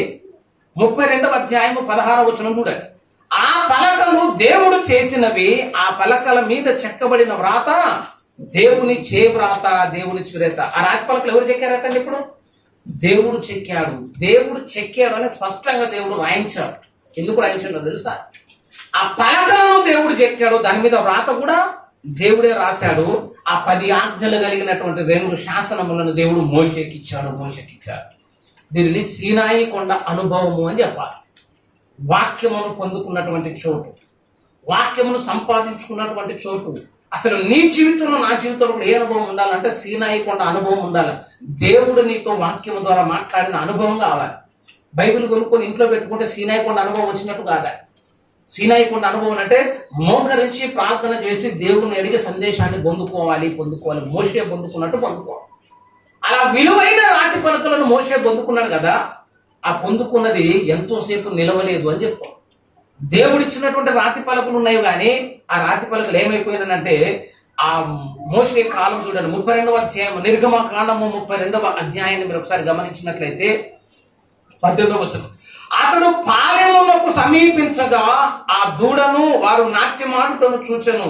అందుకు మోషే కోపము మండెను. ఆ కొండ దిగువన తన చేతులలో నుండి ఆ పలకలను పడవేసి వాటిని పగులగొట్టెను. ఏం జరిగిందట అంటే, దేవుడు చెక్కిన పలకలు, దేవుడు రాసినటువంటి పలకలు ఇప్పుడు ఏమైపోయినాయట? పగిలిపోయాయి. 2 రాతి పలకలను మోషే పగలగొట్టింది అని చెప్తారు. ఎంత ఘోరం జరిగిపోయింది చూడండి. 40 రోజులు దేవుని దగ్గర ప్రయాసపడ్డాడు. 40 రోజులు దేవునితో సహవాసం చేశాడు. దేవుడే చెక్కిన పలకలు, దేవుడే రాసిచ్చినటువంటి చేరాతతో ఉన్నటువంటి పలకలు 2 కూడా పగిలిపోయిన ఘోరమైనటువంటి నష్టం జరిగిపోయింది. ఈ 2 రాతి పలకలు పగలగొట్టిన తర్వాత దేవుడు మోషేతో ఒక మాట చెప్పాడు. ఏమన్నాడు చూడండి. ఇది చాలా ప్రాముఖ్యమైనటువంటి మాట. 34వ అధ్యాయం 1వ వచనం చూడండి. మరియు యెహోవా మోషేతో, మొదటి పలకల వంటి మరి 2 రాతి పలకలను చెక్కుము. నీవు పగలగొట్టిన మొదటి పలకల మీద ఉన్న వాక్యములను నేను ఈ పలక మీద రాసేదను. ఇప్పుడు ఇది అవసరమా? ఇంకో విచిత్రం చెప్తున్నా. 2 రాతి పలకలు ఎవరు చెక్కారు? ఫస్ట్ దేవుడు చెక్కి, దాని మీద రాత ఎవరు రాశారు? దేవుడు రాశారు. అవి 2 మోషే పట్టుకొని భూమి మీద పగలగొట్టాడు. ఇక్కడ దాకా బాగానే ఉంది. ఇప్పుడు 2వసారి పలకలు ఎవరు చెప్పుకోవాలట? మళ్ళా మోషే చెక్కాలట. నీవు 2 రాతి పలకలను చెక్కుము. మళ్ళీ ఆ 2 రాతి పలకలను తీసుకొని కొండ ఎక్కితే, కొండ మీదకి వెళ్తే ఎవరు రాస్తారట? మళ్ళా దేవుడు రాస్తాడట. నేను అంటున్నా, ఆ 2 రాతి పలకలు ఈయనే చెప్పుకున్నాడు, కింద కూర్చొని రాసుకోలేడు ఆయన? మోషేనే రాసుకోవచ్చు కదా. లేదనుకో, మోషేని మరలా ఉత్తగానే రమ్మనొచ్చు. పైకి వస్తే మళ్ళా దేవుడే 2 చెక్కి మళ్ళీ దేవుడి చేరాతతో కూడా రాసియొచ్చు. కానీ దేవుడు 2వసారి మోషేని ఖాళీగా రమ్మని చెప్పట్లే. ఎట్లా రావాలట? 2 రాతి పలకలు నువ్వే చెప్పుకోవాలి. ఆ చెక్కిన రాతి పలకలు తీసుకొని నా దగ్గరకు రావాలి. నా దగ్గరకు వస్తే నేను వాటి మీద మరలా చేరాత రాసి నేను నీకు ఇస్తాను. ఈ పద్ధతి ఎందుకుందా అని అడుగుతాను. మొత్తం మరలా దేవుడే 2వసారి ఇస్తే సమస్య ఉండకపోయే. లేదనుకో, మోషేను ఆల్రెడీ పలకలు చూసావు, దాని మీద వ్రాత చూసావు కాబట్టి నువ్వే మళ్ళీ రాసుకొని చెప్పినా ఏం కాకపోయేది. కానీ దేవుడు ఎట్లా అన్నాడంటే రాతి పలకలు నువ్వు చెప్పుకోవాలి, కానీ రాత మాత్రం ఎవరు రాస్తారు? ఇప్పుడు మళ్ళా నేనే రాస్తాను. మరలా కొండ మీదకి దేవుడు రమ్మన్నాడు. 40 దినాలు అక్కడ ఉంచాడు. దేవుడు రాసి మరలా మోషేని కిందికి పంపాడు. అప్పుడు జరిగిన అద్భుతం ఏంటో తెలుసా? మోషే ముఖము ప్రకాశించను అని బైబిల్ చెప్తుంది. ఇప్పుడు నేను అడుగుతున్నా, మొదటిసారి పోయినప్పుడు ప్రకాశం రాలే, రెండోసారి పోయినప్పుడు మాత్రం ముఖం ప్రకాశం వచ్చిందట. ఎందుకు వచ్చిందో మరి? అసలు అన్ని గిట్లనే ఉంటాయి. అందుకే మనం బైబిల్ చదవమని అంటాం. మనమే అసలు నేను హిందూ చదువులో మీకు తెలియదు అని అన్ని గిట్లనే ఉంటాను. అర్థం కాదు. ఈ పిచ్చి పిచ్చి ఉన్నది కాబట్టి నేను ఎక్కువ చదివి స్ట్రెయిన్ కావట్లేదని అనుకుంటూ వస్తాను. చెప్తున్నా అసలు ఈ పద్ధతి చెప్తుంది. ఇప్పుడు పగలగొట్టినటువంటి రాతి పలకల స్థానంలో మోషే చెక్కినటువంటి పలకలు కావాలి. దాని మీద రాతి ఒకటి ఉండాలి. ఇప్పుడు దేవుని చేవ్రాత ఉండాలి. వాక్యమును సంపాదించుకునే పద్ధతి చెప్తున్నా. సీనాయి కొండ అనుభవం చెప్తున్నా. అసలు దేవుడు మన హృదయముల మీద కూడా వాక్యం రాస్తాడు. ఇప్పుడు మూల వాక్యంలోకి రండి. కొరింథీయులకు రాసిన 2వ పత్రిక 3వ అధ్యాయంలోకి మీరు వచ్చినట్లయితే 2వ కొరింథీ పత్రిక 3వ అధ్యాయం 3వ వచనంలో చూడండి. రాతి పలక మీద గాని సిరాతో గాని వ్రాయబడక మెత్తని హృదయములు అను పలక మీద జీవము గల దేవుని ఆత్మతో మా పరిచర్య మూలముగా వ్రాయబడిన క్రీస్తు పత్రిక అయి ఉన్నారని మీరు తేటపరచబడుచున్నారు. ఇప్పుడు చూడండి, అప్పుడు దేవుడు దేని మీద రాశాడట? రాతి పలకల మీద దేవుడి చేవ్రాత కనిపిస్తుంది. ఇప్పుడు దేవుడు అంటున్నాడు, రాతి పలకల మీద గాని సిరాతో గాని వ్రాయబడక దేని మీద రాస్తాడు? ఇప్పుడు మెత్తని హృదయములు అను పలకల మీద దేవుడు రాశాడు. ఇప్పుడు పలకలు మారిపోయినాయి. ఇప్పుడున్న పలకలు ఏంటట? మెత్తని హృదయాలు కావాలట దేవుడికి. అప్పుడేమో రాతి పలక మీద రాసినటువంటి దేవుడు ఇప్పుడు కూడా రాస్తాడట. దేని మీద రాస్తాడంటే మెత్తని హృదయముల మీద రాస్తాడు. దేవుతో రాస్తానంటే జీవము గల దేవుని ఆత్మతో రాస్తాడు. పరిశుద్ధాత్మ దేవుడు రాస్తాడు. అప్పుడు ఏమైపోతుందో తెలుసా? నీ ఒక పత్రిక వైతావు. అందుకే నేను ప్రారంభం చెప్పాను, దేవుని గొర్రెపిల్ల నీవే, ఉప్పు నీవే, వెలుగు నీవే, పరురథ అశ్వము నీవే. ఇన్ని పేర్లు ఉన్నాయి కదా. ఇందులో అసలు నీవు పిలిపించుకోవాల్సిన ఒక ప్రాముఖ్యమైనటువంటి పేరు ఏంటంటే నీవే దేవుని పత్రిక అని పిలిపించుకోవాలని. అసలు దేవుడు నీకు నాకు పెట్టిన పేరు ఏంటంటే మా పరిచర్య మూలముగా రాయబడిన క్రీస్తు పత్రిక అయి ఉన్నారు. కొరింథీ సంఘం ఎవరట? యేసయ్య పత్రిక అట. బైబిల్లో 66 పుస్తకాలు లాంటి పుస్తకాల్లో ఒక పుస్తకమే కొరింథీ సంఘం. దేవుడు నిన్ను నన్ను కూడా ఏమని పిలవాలంటే నీ ఒక పత్రిక అని దేవుడు నిన్ను పిలవాలి. నిన్ను దేవుడు వాక్యం అని పిలవాలి. దేవుడు నిన్ను ఇంకా ఆ వాక్యం అనే పోలికతోటి దేవుడు నిన్ను పిలవాలి. ఎప్పుడన్నా మనం పత్రికను పిలిపించుకున్నామని? అసలు మనం ఉన్న పత్రికలే చదవమా? మన పత్రిక అయితే నువ్వు పత్రిక కావాలన్నట్టు ముందేం కావాలా? నీ హృదయము మెత్తనిదై ఉండాలి. దాని మీదకి దేవుని యొక్క ఆత్మ రాయబడిన అనుభవంలోనికి రావాలి. దేవుడే ఆ మెత్తని హృదయం పైన రాస్తే అప్పుడు సమాజం నేను ఏం పేరు పెట్టి పిలుస్తుందట? పత్రిక అని పిలుస్తుంది. పత్రిక అని పిలుస్తుందట. వాక్యం అయిపోతుంది. ఆ వాక్యం నువ్వు అయిపోతే ఏమైపోతావు తెలుసా? ఏమైపోతావునంటే నీ వాక్యమే నా పాదములకు దీపమును నా త్రోవకు వెలుగై ఉన్నది. ఆ అనుభవంలోకి దేవుడు నేను తీసుకొని పోతున్నాడు. నీవే వెలుగైపోతావు. నీతో నడిస్తే మన జీవితంలో మార్పు వస్తుంది. వాక్యంతో సహవాసం చేస్తే అనుభవంలోకి వెళ్ళిపోతాడు. నీతో కలిసి ఒకడు సహవాసం చేసినప్పుడు వాడు రక్షణలోకి రావడానికి దేవుడు కృప చూపిస్తాడు. వాక్యానికి ఉన్న పరిశుద్ధత వస్తుంది. వాక్యానికి ఉన్న ప్రభావం వస్తుంది. వాక్యములు ఎన్ని అనుభవాలు కూడా దేవుడు నడిపించడం, అంత అనుభవం కూడా నీ జీవితాన్ని కూడా దేవుడు నడిపించడానికి అవకాశం కలుగుతుంది. చెప్తున్న వాక్యం చాలా శక్తివంతమైనది. ప్రభావం తెలియక మన జీవితానికి ఇట్లున్నాయి. చిన్నోనికి తెలియదు, పిల్లలకి కరెంట్ అంటే తెలియదు, బ్లేడ్ అంటే తెలియదు, కత్తి అంటే తెలియదు. వాడు ఏది చూసినా కూడా చక్కగా పోయి పట్టుకోవడానికి ఇష్టపడతా ఉంటాడు. ప్రభావం తెలియదు. ఇప్పుడు మన జీవితాలు కూడా ఎట్లున్నాయంటే వాడికి వాటి విలువ తెలియట్లేదు, మనకి కూడా మన విలువ తెలియదు. అసలు అందరికి అన్నప్రాసనప్పుడు అన్ని సంపాదిస్తారు. చూసినావు? నేను అనుకుంటే అసలు ఆ పెద్దలు కూడా పెట్టాలి అట్లా. నువ్వు మాత్రం ఏం పట్టుకుంటావు? అక్కడ రోజు బైబిల్ పట్టుకుంటావు. నువ్వు కూడా డబ్బులు కట్టాడంటే అదే పట్టుకుంటావు, ఇటు ఏడని చేయని పెడితే అదే పట్టుకుంటావు. అక్కడ వాక్యం పెడతాం కదా, ఆ వాక్యాన్ని కూడా మనం ఎందుకు పట్టుకుంటే దాంట్లో పెద్దగా ప్రభావం ఉన్నట్టు మనకి ఏం కనిపించు. 100 రూపాయలకి బైబిల్ వచ్చేసరికి ఊరికి అర్థం కావట్లేదు అసలు దాని విలువ. నేను కొన్న మత గ్రంథాలు చాలా తక్కువ రేటు దొరికింది. బైబిల్ ఒకటే నేను మొత్తం 4 వేదాలు కొన్నా, 3000 రూపాయలు చిల్లరాయి. భగవద్గీత కొన్నా 250 చిల్లరాయి. పురాణం కొన్నా అది ఒక 500 చిల్లరాయి. అన్నిటి మీద కొంచెం తక్కువ దొరికింది. ఏంటంటే ఇది ఒక బుక్కే దొరికింది 100 రూపాయలు. చాలా సేఫ్ అన్నమాట. అసలు ఇంకా ఎక్కువ మాట ఫ్రీ కూడా ఇస్తామంట. మన అసలు అంత ఫ్రీ ఇచ్చి నాకు ఇంకెందుకు చదువుతావు అంటాను. నువ్వు అసలు చదువుతావు కదా. అదో ప్రభావం ఉంటుందని ఎందుకు చెప్తున్నానంటే భక్తుల చరిత్రను చదువుకోండి ఒకసారి. ఈ వాక్యములో ఉన్నటువంటి ఒక చిన్న వచనాలను బట్టి బతుకులను మార్చుకున్నటువంటి గొప్ప గొప్ప భక్తులు ఉన్నారని చెప్తున్నారు. ఇప్పుడు స్టువర్ట్ పూర్వం దొంగ ఉన్నాడు కదా, స్టువర్ట్ పూర్వం ఒక మంచి దొంగ మారిన ఆ దొంగ మారి మొత్తం సాక్ష్యాలు చెప్తూ ఉంటాడు మంచిగా యూట్యూబ్లో. ఎట్లా దొంగతనాలు చేయాలా, దొంగతనం చేసేటప్పుడు ఎంత ఎలక్ట్రిక్ ఉండాలా, అవన్నీ చెప్పుకుంటూ ఆయన ప్రారంభం సాక్ష్యం ఏంటంటే వాళ్ళ ఆవిడ మారు మనసు పొంది పాపం రక్షణ పొంది కొంచెం గుడికి పోతా ఉంది, కానీ ఈయన మాత్రం ఫుల్గా దాగి తిరుగుతూనే ఉన్నాడు. ఆమె ఒకరోజు ప్రార్థన చేసుకుంటుంది, బైబిల్ చదువుతుంటే ఫుల్గా దాగి వచ్చి ఆ చదువుతున్న బైబిల్ గుంజుకొని నేను కూడా చదువుతా అన్నాడు. కొద్దిగా తాగినప్పుడే లోపల ఉన్నటువంటి ఒరిజినాలిటీ బయటకు వస్తుంది కొంతమంది. ఆ మధ్యలో మా ఇంటి పక్కన ఒక ఆయన ఉండేటోడు, ఆయన దాగిందంటే కథం ఇక భార్యకు చీర తెస్తాడు, పిల్లలకు స్వీట్ తెస్తాడు, ఆ ప్రేమ అంతా అట్లా పొంగుతా ఉంటుంది తాగినంత వరకు. మళ్ళీ మత్తు దిగింది అనుకో నారం లేకపోతే 2 దంచుతాడు, వీళ్ళు 4 తిరుగుతాడు, సపరేట్ వాళ్ళంటారు మా నాన్న ఇప్పుడు తాగొత్తనే ఏమైనా తీసుకున్నప్పుడు తాగొత్తనే మమ్మల్ని మంచిగా చూసినప్పుడు వాళ్ళు తాగితేనే మంచి అనుకునే బ్యాచ్. కొంతమంది తాగితే పాటలు పాడతారు, తాగితే కవితలు చెప్తారు, తాగినప్పుడు ఎక్కలేని భక్తి వస్తుంది, విశాల హృదయం అవుతుంది. అట్లా నేను ఫుల్గా తాగిన తర్వాత నాకు ఆధ్యాత్మికత పొంగిపోతుంది. ఒక చేతిలో సిగరెట్ పట్టుకున్నాడు, మంచిగా ఆ నడుము వాంచిన కూర్చొని బైబిల్ ఇట్లా పట్టుకొని ఇంకా చదువుదామని ప్రయత్నం చేస్తాడు. అసలు మామూలుగా చదివితేనే అక్షరాలు ఆనవాయి, ఆ మసక కండంలో ఏడార్థమవుతుంది. అట్లా చదవటానికి ప్రయత్నం చేస్తాను, నీ చేతిలో సిగరెట్ వెలిగించలేదు. స్టువర్ట్ శ్రీనివాస ఉంటాయి. ఒక్కసారి అట్లా చదువుదాం, ఇట్లా ఊక్కుంటూ చదువుతున్నట్టు ఒక 2 నిమిషాలు ఏంటంట ఒక్కటే ఒక తన్నుదండి. బైబిల్ ఎంత దూరం పడ్డది, ఈయన ఎంత దూరం పడ్డాడు. పెద్ద కేకేషన్ ఆవిడ పరిగెత్తుకుని వచ్చింది, ఏం జరిగిందో తెలియదు.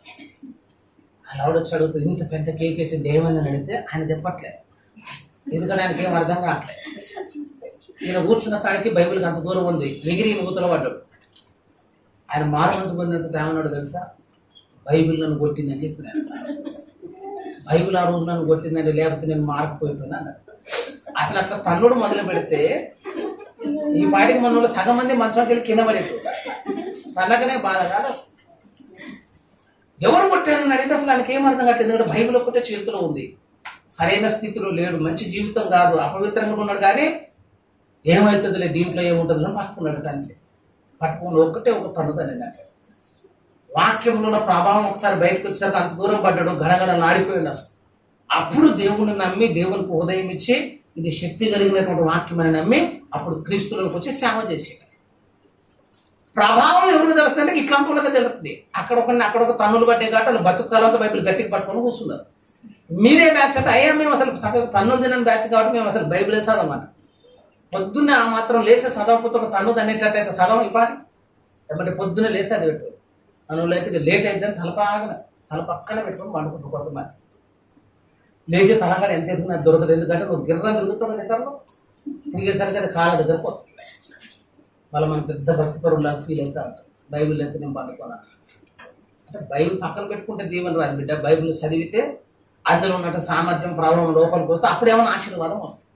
చెప్తున్నా, నీ చేతిలో బైబిల్ ఉంటే ప్రయోజనం లేదు, నీ నోట్లో వాక్యం ఉన్న ప్రయోజనం లేదు. ఆ వాక్యం ఎక్కడ ఉండాలి? ఇప్పుడు అది హృదయంలోనికి రావాలని చెప్తున్నాను. చాలా మంది నోట్లో పెట్టుకొని తిరుగుతారు. చెప్తున్నా, గుట్కా వాడికి నీకేం తేడా అంటే వాడు కూడా నోట్లో పెట్టుకుని సప్పరిస్తా ఉంటాడు. దాన్ని గుట్కా తింటూ ఉంటుంది కదా, ఇద్దరు తీసి పెట్టుకొని ఇట్టనే ఉంటాడు. వాళ్ళు మాట్లాడి మనం ఏమన్నా కూడా కింద పేద కదలదు, మనకు అర్థం కాదు. నేనంటే నా మనవులు కూడా ఏంటంటే మొత్తం లటక నోట్లో ఇట్లా వస్తుంది.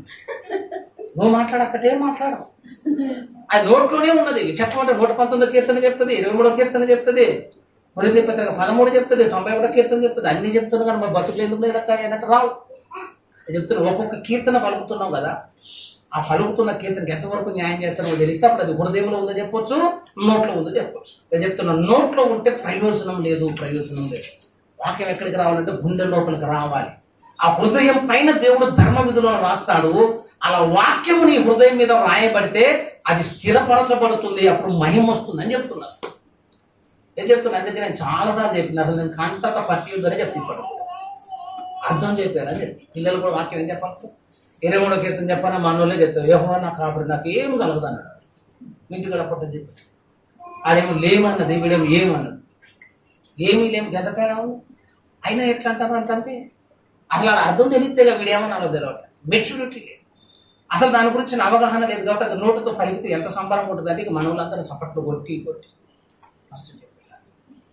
సరే ఏంటంటే నాకు ఏం చెప్పినారు, చిన్నపిల్లలు వేసి పరిశుద్ధత గురించి మాట్లాడితే చాలా అభ్యంతరకరంగా ఉంటుంది. ఎందుకంటే అసలు మనకి పాపమే తెలియదు, ఆయనకి పాపమే తెలియదు, పాప అనుకున్న బలము తెలియదు, శోధన తెలియదు, ఇవన్నీ తెలియడు. పరిశుద్ధుడు దేవుడు, మీరు కూడా పరిశుద్ధంగా ఉండాలని మైక్ పట్టుకుని ఎగురుతాను అనుకో, నాకైతే ఫుల్ కామెడీ అనిపించింది. ఇప్పుడు తెలియదు బిడ్డ, నువ్వు ఒక యవనస్తుడు అయితే అప్పుడు కొంత లోకం యొక్క మాయలన్నీ నీకు తెలిస్తే అప్పుడు చెప్పి ప్రసంగం అప్పుడు రాదిగా. ఎందుకు రాదు అంటే అప్పుడు హృదయంలోంచి రావాలమ్మా అట్లా చెప్తున్నా. నోటితో ప్రసంగం చేసినంత కాలం ఆధ్యాత్మిక జీవితాల్లో మార్పులు రావు. నువ్వు చదువుతున్న వాక్యదానము నోటికే పరిమితమైనంత కాలం కూడా నీ బ్రతుకులో మార్పులు రావు. వాక్యం ఎక్కడికి పోవాలంటే హృదయంలో దాచుకోవాలి. హృదయంలో చాలా కొద్ది మందికే స్థానం ఉంది. ఇప్పుడు మనం అడిగిన అనుకో, నీ హృదయంలో ఎవరు ఉన్నారన్నట్టు అమ్మ పేరు చెప్పొద్దు, మళ్ళీ ఎవరితో చెప్పాలా, భార్య ఉందని చెప్పాలి, గొడవలు రావద్దండి. నా హృదయంలో నా భార్య ఉందంటే సమస్య రాదు. కానీ నా హృదయంలో మా నాయన ఉన్నాడు, మా అమ్మ ఉందన్నాం అనుకోండి, ఆ రోజు మన పిల్లి మళ్ళీ అవుతుంది. హృదయంలో చాలా తక్కువ మందికి స్థానం ఉంటుంది. అందులో కుటుంబం ఉంటుంది, భార్య పిల్లలు సరిపోతుంది. ఇక మనం ఏం పెట్టుకున్నంటే ఆ హృదయంలో స్థానం రావాలన్న దగ్గర ఊర్లో ఉన్న విషయాలన్నీ గుండెల్లో దాచుకొని ఈ బైబిల్ ఒక్కటి బయట పెడతాం. చదివేటప్పుడు అది లోపల మూలన ఆశతో కూడా చదవకపోయాయి. ఎప్పుడు హృదయంలోకి వస్తుందనంటే దేవుడిని హృదయం మీద రాస్తే వస్తుందని చెప్తారు. పరిశుద్ధుడు దేవుడని నీ నోటితో ఒప్పుకుంటే ప్రయోజనం లేదండి. అది నీ హృదయంలో ఉంటే అది నీ బ్రతుకులో కనబడాలి. మరి నీ బ్రతుకులో పరిశుద్ధత ఉందంటే లేదనుకో, అది ఇంకా ఎక్కడికి రానట్టే, నీ హృదయంలోనికి రానట్టే. అసలు పరిశుద్ధాత్మ దేవుడే నీ హృదయం మీద వాక్యాన్ని రాస్తాడు. అనుభవంలోనికి నువ్వు రావాలని చెప్తున్నావు.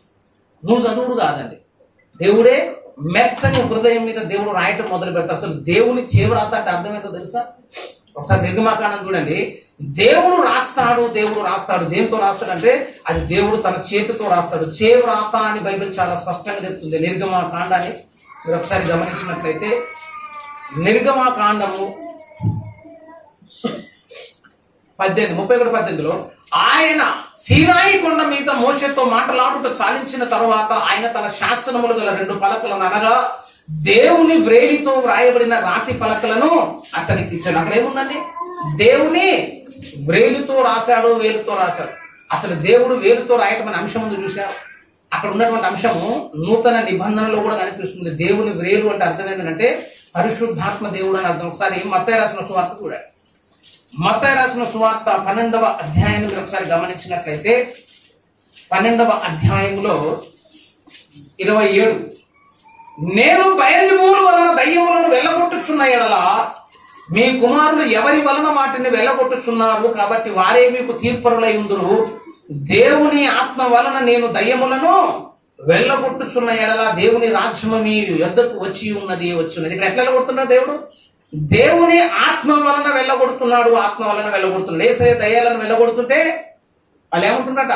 బయల్జెబూలు వలన వెళ్ళగొడుతున్నావు అని అన్నారట. యేసయ్య అంటున్నాడు, నేను దేవుని ఆత్మ వలన దయ్యములను వెళ్ళగొట్టుచున్నాను. దేవుని ఆత్మ అంటే అర్థం ఏంటో తెలుసా? దేవుని ఆత్మ అన్నా దేవుని వ్రేలన్నా కూడా ఒకటే అర్థం. మీరు లూకాసు వార్త 11 చూడండి, ఆ మాట ఉన్నది. లూకాసు వార్త 11వ అధ్యాయము 19వ వచనం చూడండి. నేను బయల్జెబూలు వలన దయ్యములను వెళ్ళగొట్టుచున్న ఎడల మీ కుమారులు ఎవరి వలన వెళ్ళగొట్టుచున్నారు, అందుచేత వారే మీకు తీర్పరులై ఉందురు. అయితే నేను దేవుని ఏముందన్నాడు? దేవుని వ్రేలితో దయ్యములను వెళ్ళగొట్టుచున్న ఎడల నిశ్చయముగా దేవుని రాజ్యము మీ యొద్దకు వచ్చి ఉన్నది. దేవుని వ్రేలు అంటే పరిశుద్ధాత్మ దేవుడు అని అర్థం. ఆ 2 రాతి పలకల మీద దేవుని వ్రేలు అంటే పరిశుద్ధాత్మ దేవుడు రాశాడు. ఇప్పుడు ఈ హృదయముల మీద కూడా దేవుని వ్రేలు అంటే ఎవరు రాయాలి? ఇప్పుడు పరిశుద్ధాత్మ దేవుడు, జీవము గల దేవుని ఆత్మ ద్వారా రాయబడిన అనుభవంలోనికి రావాలి. నేను చెప్తున్నా, అసలు పత్రిక కావాలనంటే దేవుని రాత నీ మీదికి రావాలి. దేవుడు ఎవరి మీద రాస్తాడో తెలుసా? ఎవరి మీద రాస్తాడంటే మెత్తని పలకల మీద రాస్తాడు. మెత్తని హృదయముల మీద రాస్తాడు, హృదయాల మీద రాస్తాడు. చిన్నపిల్లలు కనుక పలక తీసుకున్న స్కూల్కి పోయినప్పుడు ఎట్లుంటుందంటే వాడు ఇంటికాడ మొత్తం గీసి ఆ గీసిన పలక తీసేపోయి స్కూల్కి పోయినప్పుడు మేడం 2 దాన్ని పంపిస్తాడు. తూర్పుకొని రావద్దు, మంచిగా క్లీన్గా చేసుకొని పోతే అప్పుడు మేడం ఏమైనా దిద్దీయడానికి అవకాశం ఉంది. ఇప్పుడు దేవుడు నిన్ను నన్ను కూడా ఎట్లా రమ్మంటాడంటే హృదయం ఏమై ఉండాలంటే ఫస్ట్ మెత్తని హృదయములు ఉండాలి. ఆ హృదయములు కూడా ఎట్లా ఉండాలంటే ఖాళీగా ఉండాలని చెప్తాం. అన్ని రాసుకుని రావద్దు. దేవుని దగ్గరకు వచ్చినప్పుడు కూడా 2 రాతి పలకలు ప్రారంభంలో బగిలిపోయినాయి. 2 రాతి పలకలను మోసే చెక్కుకున్నాడు కదా. ఇప్పుడు హృదయాన్ని కూడా ఎవరు చెప్పుకోవాలంటే నువ్వు నేనే సరి చేసుకోవాలి. నీ హృదయాన్ని నువ్వు సరి చేసుకోవాలా, నా హృదయాన్ని నేను సరి చేసుకోవాలా. ఈ సరి చేసుకున్న మెత్తని హృదయాలను మళ్ళీ దేవుని దగ్గర పోయి, ప్రభువా నా హృదయం మీద నువ్వు వాక్యాన్ని రాయని పరిశుద్ధాత్మ దేవునికి అప్పగించుకుంటే అప్పుడు ఆయన రాస్తాడు. కానీ మన హృదయాలు ఎట్లాంటివి తెలుసా? మన ఎన్ని ఎట్లున్నట్టు కరడు కట్టుకున్నాయి అన్న, దాని మీద పడవు. కొన్ని పలకలు ఎంత రాసినా పడవు తెలుసు. ఆ పలక చూడటానికి నల్లబడితే ఇట్లా పెన్సిల్ పెడితే అట్లా వెళ్ళిపోతుంది, బలం ఇట్లా పెట్టిన ఒక పడదు. అట్లాంటప్పుడు పెద్దగా ఆశ్చర్యపడద్దు, ఎందుకంటే అక్కడ ఒక్కసారే పడట్లేదు, నీ బతుకులో చాలాసార్లు పడలే ఆ పలక. మన హృదయం మీద కూడా దేవుడు రాద్దాన్ని పని కట్టుకొని పూనుకున్నా కూడా దాని మీద ఒక్క అక్షరం పడట్లేదు. ఎందుకు పడట్లేదు అంటే అది మెత్తగా లేదని చెప్తున్నా. హృదయం ఇప్పుడు ఏం కావాలట? మెత్తపడాలి, మెత్తపడాలి. నేను చెప్తున్నా, హృదయం మెత్తపడకపోతే నువ్వు రోగం వచ్చినట్లే. ఇప్పుడు అసలు ఆధ్యాత్మిక జీవితం ఈ లోకపరంగా ఉన్నాం అనుకో, హృదయం విశాలం అవుతుంది. కొంతమంది బాగా దాగుపోతున్నారు ఉన్నారు అనుకో, వాళ్ళకి లివరు హార్ట్ ఎన్లార్జ్ అవుతుంది, పెరుగుతుంది. గుండె పెరిగితే మంచిదే కదా అని అనుకోదు, గుండె పెరిగితే పోతున్నాడు. హృదయం విశాలమైంది అనుకో, ఏమైందంటే దగ్గర పడ్డట్టు లెక్క అన్నమాట. ఇక తొందరగా రెడీ చేసుకోవచ్చు. హృదయాలు విశాలమైతేనేమో ఇక్కడ ఉన్నటువంటి కార్డియాలజీ ప్రకారం అదొక రోగం. ఆధ్యాత్మిక జీవితంలో హృదయం విశాలం కాకపోతేనే రోగం అని చెప్తుంది. హృదయం విశాలం కావాలంటే అర్థం ఏంటంటే మనస్సు పెద్దది చేసుకోవాలి, అన్నిటిని అర్థం చేసుకోవాలి, అందరిని ప్రేమించాలి. విశాల హృదయం. కొరింథీ పత్రిక చూడండి ఒకసారి. పౌలు గట హృదయం విశాలమై ఉంది. కొరింథీలకు రాసినటువంటి పత్రికను మీరు ఒకసారి గమనించినట్లయితే, కొరింథీ పత్రికలో పౌలు అంటాడు, మా హృదయములు విశాలపరచబడి ఉన్నవి, విశాలపరచబడి ఉన్నాయి. అటువంటి అనుభవంలోనికి అందరినీ రావాలి అని పౌలు భక్తుడు పిలుస్తూ ఉన్నాడు. 6వ అధ్యాయము 11వ వచనంలో, ఓ కొరింథీయులారా, అరవర లేకుండా మీతో మాట్లాడుచున్నాను, మా హృదయము విశాలపరచబడి ఉన్నది, మీ ఎడల మా అంతఃకరణము సంకుచితమై ఉండలేదు గాని మీ అంతఃకరణమే సంకుచితమై ఉన్నది. మీ ఎడల మాకున్న అంతఃకరణమునకు ప్రతిఫలముగా మీరును మీ హృదయములను విశాలపరచుకుని. హృదయం ఏం కావాలట? పెద్దది కావాలట. ఆధ్యాత్మిక జీవితంలో హృదయం ఎక్స్టెన్షన్ కాదు. కొంతమందికి అంత సంకుచితమైన స్వభావం అని చెప్తున్నాను, వాళ్ళు బతుకాలంలో దీవించబడరు. చెప్తున్నా, అన్ని పారిశాలి. చిన్న హృదయం పెట్టుకోవద్దు. కొంతమందికి ఏమి లేకపోయినా కూడా హృదయం విశాలం ఉంటుంది. కొంతమంది చేయి చాలా పెద్దగా ఉంటుంది. చేయి పెద్దగా ఉంటే ఆకారైనా కాదు, ఆమె చేయి చాలా పెద్దది అంటాం. కొన్నిసార్లు చేయి పెద్దగా ఉన్నామంటే అర్థం ఏంటంటే ఎవరైనా ఇంటికి వచ్చిందనుకో ఎంత ఉంటే అంత తీసి పెడతా ఉంటారు. కొంతమంది అయితే అదే గిన్నెలో సప్పుడు చేస్తూ ఉంటారు. ఆ కూర గిన్నెలో ఏసుడు ఉండదే ఉండదు కానీ సప్పుడు ఒకటే అవుతాం. ఇట్లా అని తీసి సప్పుడు అవుతుంది కానీ ఆడేం పడదు, మళ్ళీ తీస్తే అన్నది ఏం పడదు. అప్పుడు అనుకుంటే ఏమి చేయి కొంచెం చీటగా. కొంతమంది కోమలు ప్రియుడు పెడతారు, వాడు తింటాడా తినడానికి ఏమి ఉండదు. ఏది అడిగినప్పుడు కొంత పెద్ద చేయొద్దు అంటుంది. అట్లా వచ్చినప్పుడు ఏమంటామంటే ఆమె చేయి చాలా పెద్దది అన్నట్టు. అట్లా చేయి పెద్దది అన్నట్టు. అట్లా చేయి పెద్దదైతే ఏమంటే హృదయం కూడా పెద్దదై ఉంటుంది. అర్థం చేసుకోవాలి, అందరిని ప్రేమించాలి, అందరినీ సమానంగా చూడాలి. ఇట్లాంటి విషయాలకు వచ్చినోడికి ఏమున్నట్టు హృదయం ఏమైపోయినట్టుగా విశాలపరచబడ్డట్టు పౌలు అంటున్నాడు, మా హృదయాలు విశాలపరచబడి ఉన్నాయి, మీ హృదయాలు కూడా విశాలపరచుకోండి. విశాలమైనటువంటి అనుభవాల్లోనికి నీవు నేను రావాలి. హృదయం ఎక్స్టెన్షన్ కావాలి. అట్లనే ఈ లోకపరంగా హృదయం మెత్తబడ్డది అనుకో పోతాం. మళ్ళా హృదయం ఏం కావాలి? ఇప్పుడు పలసపడదు. కానీ ఆధ్యాత్మిక జీవితంలో హృదయాలు ఎట్లుండాలంటే ఇప్పుడు మెత్తని హృదయం అయి ఉండాలండి. మెత్తని హృదయం ఎప్పుడైతేనంటే నీ బ్రతుకులో దేవుని పక్షానికి కొన్ని శ్రమలు అనుభవిస్తే నీ హృదయం ఏమైపోయింది? ఇప్పుడు మెత్తగా అయిపోతుంది. మీరు ఒకసారి హెచ్కేలు గ్రంథాన్ని చూస్తే, హెచ్కేలు గ్రంథము 11వ అధ్యాయాన్ని మీరు ఒకసారి గమనించినట్లయితే, 11వ అధ్యాయము 19వ వచనం చూడండి. వారు నా కట్టడలను నా విధులను అనుసరించి గైకొనున్నట్లు నేను వారి శరీరములో నుండి రాతి గుండెను తీసివేసి వారికి మాంసపు గుండెను ఇచ్చి వారికి ఏక మనసును కలగజేసి వారి యందు నూతన ఆత్మను పుట్టించును. 19 చూసారా? వారు నా కట్టడలను నా విధులను అనుసరించి గైకొనున్నట్లు, దేవుడు చెప్పిన మాటలు, దేవుడు చెప్పిన ఆజ్ఞలను ఒకడు విని వాటిని గైకొనాలి. గైకొనాలి అంటే వాడికి ఏ హృదయం ఉండాలట? మాంసపు హృదయం రావాలి. ఈ రాతి హృదయమే ఉందనుకో, నీ బతుకు కాలంలో దేవుడు చెప్పిన మాటలు నీ జీవితంలో పని చేయమని చెప్తాను. హృదయం కఠినంగా ఉంటే దేవుడు పని చేయడు. నీ హృదయం కఠినమైపోతే నీ కళ్ళ ముందు ఎన్ని అద్భుతాలు జరిగినా కూడా నువ్వు చెలించవు. ఫరో హృదయం ఏమైపోయిందంటే కఠినమైపోయిందట.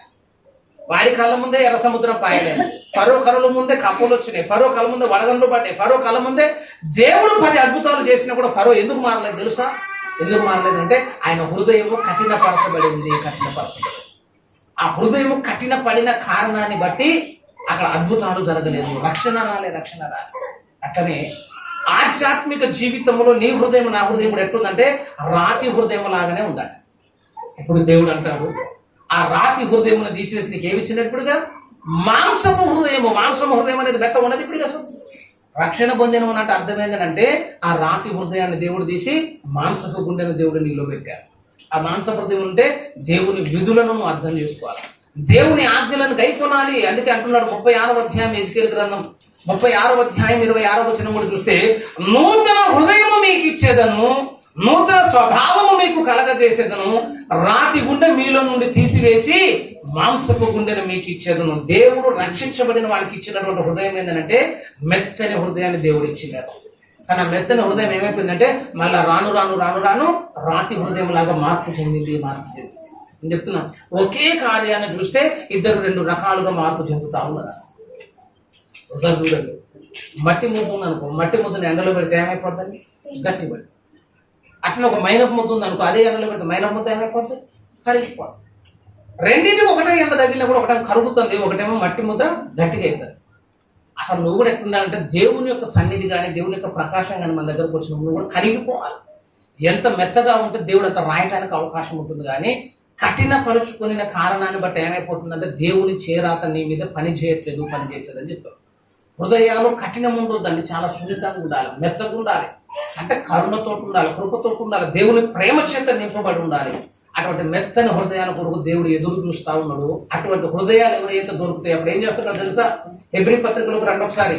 హెబ్రీలకు రాసిన పత్రికలోకి వచ్చినట్టయితే ఆ మెత్తని హృదయాల మీదకి దేవుని దగ్గరకు వచ్చినట్టయితే, హృదయం మెత్తనిదైతే అప్పుడు దేవుడు అంటాడు 10వ అధ్యాయము హెబ్రీలకు రాసిన పత్రిక 10వ అధ్యాయం 16వ వచనంలో, ఏలయనగా ఆ దినములైన తరువాత నేను వారితో చేయబో నిబంధన ఇదే, నా ధర్మ విధులను వారి హృదయం నందుంచి వారు మనస్సు మీద వాటిని రాయుదును.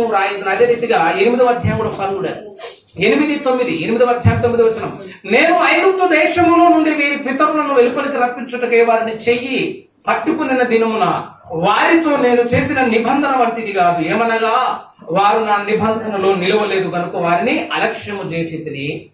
10లో అంటాడు, ఆ దినములైన తరువాత ఇశ్రాయేలు ఇంటి వారితో నేను చేయబోయే నిబంధన వారి మనస్సులో నా ధర్మ విధులను ఉంచెదను, వారి హృదయముల మీద వాటిని రాయుదును, నేను వారికి దేవుడినై ఉందును, వారు నాకు ప్రజలై. ధర్మ విధులు నీ హృదయంలో దేవుడు రాయాలి అని చెప్తున్నా. రాయాలంటే నీ హృదయం ఎట్లా ఉండాలని చెప్పినా మెత్తని హృదయం రావాలి, విశాలమైన హృదయం రాయాలి. హృదయం విశాలమైన ఎక్కువ రాయొచ్చు, మెత్తగా ఉన్న దేవుడు ఎక్కువ రాయడానికి అవకాశం ఉంటుంది. ఆ మెత్తని హృదయం ఎప్పుడు వస్తుందంటే నీ బ్రతుకులు దేవుని పక్షంగా నువ్వు ఎదుర్కొంటున్నటువంటి శ్రమలను బట్టి నీ హృదయం ఏమైపోతుంది? ఇప్పుడుగా మెత్తబడుతూ ఉంటుంది. అసలు దేవుడు నిన్ను శ్రమల పొలిములోనికి చాలాసార్లు ఎందుకు నడిపిస్తున్నాడంటే నా చేరాత నీ మీద పని చేయనట్లుగా. శ్రమల్లో కొన్నిసార్లు నువ్వు నలిగిపోతున్నప్పుడు నీ హృదయం మెత్తదైపోద్ది. ఆ మెత్తదైన హృదయం మీద దేవుని యొక్క చేరాత పనిచేస్తుంది. ఇప్పుడు చెప్తున్నా, కొంతమంది హృదయాలు మెత్తనని కానీ దాని మీద వీళ్ళే రాసుకొని వస్తారు. ఎవరు రాయాలని చెప్పినా దేవుడు రాయాలి. అందుకే మోషేదుడు చెప్పిండు, 2 రాతి పలకలు చెక్కుకొని ఎక్కడికి రావాలి? ఖాళీ పలకలు పట్టుకొని కొండ ఎక్కాలి. ఇప్పుడు మనం కూడా అంటాను, అందరూ వచ్చేటప్పుడు ఇక్కడ ఎక్కడికి రావాలని అంటే చర్చికి వచ్చినప్పుడు కూడా హృదయం అంతా శుద్ధీకరించుకోవాలి. శనివారం కొంచెంసేపు ప్రార్థనలో ఉండి ప్రభు దగ్గర చేసిన పాపాలను ఒప్పుకొని హృదయాన్ని మొత్తం శుద్ధి చేసుకొని మెత్తనం చేసుకొని అప్పుడు దేవుని సన్నిధిలోకి వస్తే అప్పుడు దేవుడిని హృదయాల మీద మాటలన్నీ రాసుకుంటారు. మన వాళ్ళు ఏంటంటే పిల్లలు కనుక అక్షరాలు దిద్దినట్టు మొత్తం రాసుకున్నారు. హృదయం అంతా మెత్తదే కానీ దాన్ని దేవుడు రాసుకున్నది. ఇప్పుడు ఏమే రాసుకొని వచ్చి ఇక రాయి వేసాయంటే ఏడ రాస్తారా? జాగాడు ఉంది బిడ్డ అసలు రాయనికి. అన్ని మనమే రాసుకోబట్టి నువ్వేం చేయాలో నువ్వే అనుకోబట్టే, నీ పని ఏందో నువ్వే అనుకోబట్టి అన్ని నువ్వు అనుకొని మళ్ళీ ఆయన దగ్గరకు వచ్చి నువ్వు రాత్రి నేను రాసుకుంటాడు. ఖాళీ అనుకుంటాడు. కొత్తగా రావాలని చెప్తావు, శుద్ధీకరించబడిన హృదయాలతో రావాలని చెప్తున్నావు. అన్నిటిని ఒప్పుకొని కడగబడిన అనుభవంతో రావాలి. అటువంటి మెత్తని హృదయాలతో ఎవరైతే సీనాయి కొండ మీదకి వచ్చి దేవుని దగ్గర నిలుస్తారో అప్పుడు దేవుని చేరాత ఆ పలకల మీద పడుతుందో అప్పుడు వాళ్ళ ముఖాలకు ఏమొస్తుందని చెప్తున్నా? మహిమ వస్తుంది. మోషే ముఖము ప్రకాశించినట్లు మన ముఖాలు కూడా ప్రకాశిస్తాయి. అసలు మోసే ఒక్కసారే రాతి పలకలు పగలగొట్టిండు. మనం ప్రతి వారం పగలగొడుతున్నాం. పగలగొట్టుడు కొత్త తెచ్చుకుంటాం. మరి ఎన్ని అవకాశం ఇచ్చినప్పుడు కనీసం దాన్ని నీటిగా చెక్కుకొని రావద్దండి. పలకలను చెక్కుకున్నట్టు నీ హృదయాన్ని చక్కగా దిక్కుకోవాలి. పలకలు ఖాళీగా ఉన్నట్టు నీ హృదయాన్ని ఖాళీ చేసుకోవాలి. సీనాయి కొండ మీద దేవుని ఆత్మ రాసినట్టు దేవుని సన్నిధిలోనికి వచ్చి కూడా దేవుని ఆత్మ నీ హృదయాల మీద రాసేటట్టుగా నువ్వు సిద్ధపడితే అప్పుడు మోషే ముఖము ప్రకాశించినట్లు నీ ముఖం కూడా ప్రకాశిస్తుంది. చివరి మాట చెప్తున్నా, ఈ 2వ కొరింథీ పత్రిక 3వ అధ్యాయంలోకి రండి. ఎవరైతే ఈ అనుభవంలోనికి వస్తారో వారికి దేవుడు పెట్టినటువంటి పేర్లు చూడండి ఎన్ని అద్భుతంగా మాటలు కనిపిస్తాయి. 3వ అధ్యాయం 3వ వచనంలో, రాతి పలక మీద గాని సిరాతో గాని వ్రాయబడక మెత్తని హృదయములను పలకల మీద జీవము గల దేవుని ఆత్మతో మా పరిచర్య మూలముగా వ్రాయబడిన మీరు క్రీస్తు పత్రిక. అప్పుడు ఏమైపోతావు? యేసు పత్రిక అయిపోతావు. నీతో కలిసి నడిస్తే ఒకరికి మారు మనసు వస్తుంది. నీతో సంభాషిస్తే వాక్యముతో సహవాసం చేసిన ఉన్నతమైన అనుభవంలోనికి నువ్వు వెళ్ళిపోతావు. అప్పుడు దేవుడు అంటాడు, అప్పుడు నువ్వేమైతే తెలుసు, 6వ వచనంలో, ఆయన మమ్మల్ని క్రొత్త నిబంధనకు అనగా అక్షరములకు కాదు గాని ఆత్మకే పరిచారకులకు అవుటకు మాకు సామర్థ్యము కలదు. నువ్వు క్రీస్తు పత్రిక అయితే అప్పుడు నువ్వు ఆత్మ పరిచర్య చేసినట్టుగా లెక్క. 7 అంటాడు, మరణ కారముకు పరిచర్య రాళ్ళ మీద చెక్కబడిన అక్షరములకు సంబంధించినదై మహిమతో కూడినదాయను. అందుకే మోషే ముఖము మీద ప్రకాశించుచుండిన మహిమ తగ్గిపోవునదైనను ఇశ్రాయేలు అతని ముఖము చూడలేకపోయేది. ఇట్లుండగా ఆత్మ సంబంధమైన పరిచర్య ఎంత మహిమ గలదై ఉండును. శిక్షావిధికి కారణమైన పరిచర్యే మహిమ కలిగినదైతే నీతికి కారణమైన పరిచర్య ఎంత అధికమైన మహిమ కలదగును. కాబట్టి ఆత్మకు పరిచారకులమవుదాం. మన హృదయాలను శుద్ధీకరించుకుందాం. మోషే చెక్కిన రాతి పలకలను సీనాయి కొండ మీదకి తీసుకొని వచ్చినట్టుగా మనం కూడా దేవుని సన్నిధికి వచ్చినప్పుడు నీ హృదయాన్ని సరి చేసుకుని రావాలి. మెత్తని హృదయంతో దేవుని సన్నిధికి రావాలి.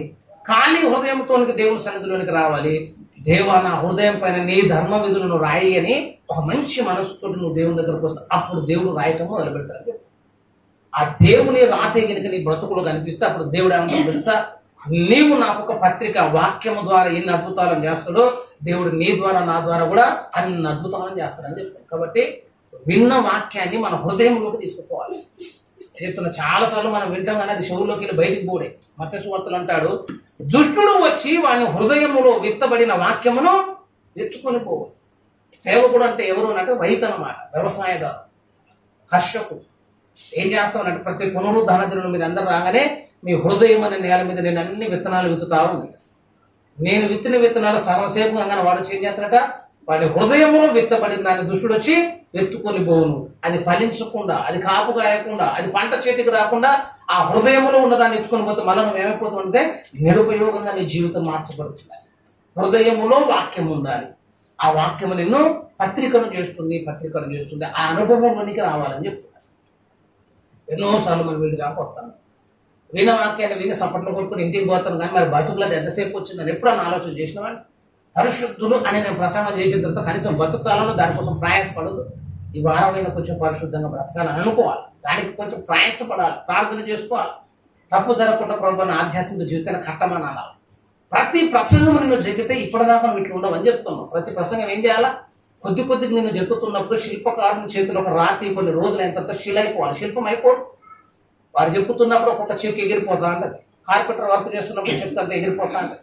సేవకుడు ఎవరంటే ఒక వడ్రంగి అని చెప్తున్నాం, ఒక కంసలు వాడని చెప్తున్నాం.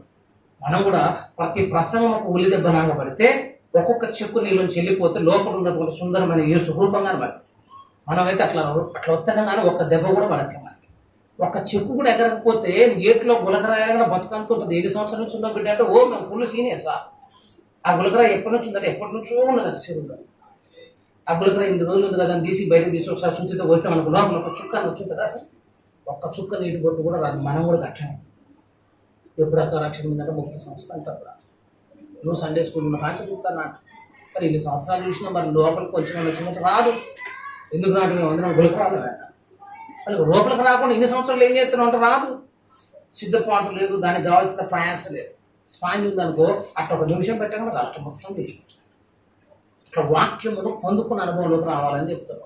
కట్టబడుతున్నటువంటి వాక్యము నీ జీవితంలో నిన్ను కూడా కట్టేటట్టు ప్రార్థన చేసుకోవాలి. వచ్చి ఇక్కడ ఇనిపోవటం కాదు. విన్న వాక్యాన్ని ఏం చేయాలా? నా బ్రతుకులో నెరవేరాలి ప్రభు అని ఒక ప్రార్థన చేయాలి. ప్రభు, ఈ మంచి అనుభవంలోనికి నేను నడవాలి, నేను ఒక పత్రిక కావాలి, నా హృదయం మీద నువ్వు రాయాలి, అటువంటి మెత్తని హృదయాన్ని నాకు దయచేయ ప్రభు. దాని కొరకు ఎన్ని ప్రయాసాలు నేను భర్తని తీర్మానం చేసుకుంటే పౌలును దేవుడు పత్రిక చేసినట్టు, కొరింథీ సంఘాన్ని దేవుడు పత్రిక చేసినట్టు నిన్ను నన్ను కూడా పత్రిక చేస్తాడు. అలా పత్రిక లాగా మార్చబడ్డ వాడి ముఖం ఏమైపోతుందంటే ప్రకాశిస్తుంది.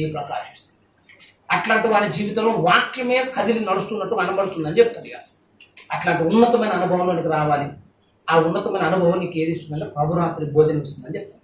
ఇప్పుడు హృదయం కూడా ఎట్లా చేసుకోవాలని చెప్పినాక శుద్ధీకరణ కావాలి అంటే ఇప్పటిదాకా దాని మీద ఏమన్నా రాత్రి ఉందా? నేను చేయాలి ఇప్పుడుగా మన పాపాలను మనం ఒప్పుకుంటున్నప్పుడు ఆ హృదయం ఏమైపోతుంది? ఇప్పుడుగా శుద్ధీకరించబడుతుంది. జరిగిన పాపాలన్నింటిని ఒప్పుకో. ఆ ఒప్పుకున్న పాపాలన్నింటిని విడిచిపెట్టు. ఆ విడిచిపెడుతున్నప్పుడు ఏంటంటే నీ హృదయం మొత్తం శూన్యమైపోతుంది, ఖాళీగా అయిపోతుంది. ఆ శుద్ధ హృదయం దేవుని దగ్గరకు వస్తే అప్పుడు దాని మీద దేవుడు రాయడానికి ఇష్టపడతాడు. దాని మీద దేవుని చెవి రాతబడితే అది నీ బ్రతుకుకే మహిమందేస్తుంది. అటువంటి మంచి సమయం ఇక్కడ దాకా వస్తాం. ఇప్పుడు పాపాలు ఒప్పుకున్నప్పుడు దిక్కులు దూతాయి. ఇట్లనే ఒకడు ఏంటంటే పొద్దున 10ంటికి బస్ అని ఒక 8ంటికి వచ్చి కూర్చున్నాడు. 8ంటికి వచ్చి కూర్చొని నీకు బస్సు ఎప్పుడు వస్తుందా అని చూసి కరెక్ట్గా 5 నిమిషాలకు 10ంటికి ఎటో పోయిండాడు. వాడు అనుకోమని బస్సు ఇటు పోయిండాడు. వస్తుందా మళ్ళీగా? మన సిద్ధపాటు కూడా తిట్టినట్టు మొత్తం ఇప్పటిదాకా జాగ్రత్త తింటారు. ఇక బలంలోకి పోదామనేసరికి టింగులు ఒక్కొక్కరు లేస్తాం. అసలు ఇప్పటిదాకా చేసింది దేనికిరా బాబట్టి ఇక్కడ దీనికే చేసింది. ఇక్కడ రాకొచ్చేదా ఈ 10 నిమిషాలు చక్కగా దేవుడితో సమాధానపడి పాపాలను నొప్పుకొని ఆ ప్రభురాత్రి భోజనంలో పాల్గొంది శుద్ధీకరించబడి శుద్ధ హృదయంతో బయటికి పోయే అవకాశం ఉంటుంది. సైతం కూడా కరెక్ట్గా ఈ టైం వచ్చింటుంది. అప్పుడు ఏదో ఒక చిన్న చికాకులు పెట్టి ఈ ఒక్క పని జరగకుండా చేసేసి అనుకో ఇక ఇప్పటిదాకా దానికి ప్రయోజనం ఉన్నాయి. హృదయం శుద్ధీకరించబడకపోతే ఈరోజు వచ్చిన ప్రయోజనం లేదని చెప్తాం. ఆ హృదయాలు శుద్ధీకరించబడేది ఎప్పుడంటే మన పాపములను మనం ఒప్పుకొని విడిచిపెట్టినప్పుడు యథార్థంగా దేవుని సన్నిధిలో ఒప్పుకోవాలి. జరిగిన దోషాన్ని విడిచిపెట్టాలా, దేవుడితో సమాధాన పడాలా. అప్పుడు నీ హృదయం శుద్ధి అయిపోతుంది. తర్వాత దేవుడు రాయటం మొదలు పెడతారు. కాబట్టి మనం సమయాన్ని సద్వినియోగం చేసుకుందాం. మోషే ముఖము ప్రకాశించినట్లుగా మన మెత్తని హృదయాలపైన దేవుని రాత కూడా పడ్డప్పుడు మన ముఖాలు కూడా ప్రకాశించినట్లుగా దేవుడు దీవించునుగా. రండి మనం ప్రార్థించుకుందాం.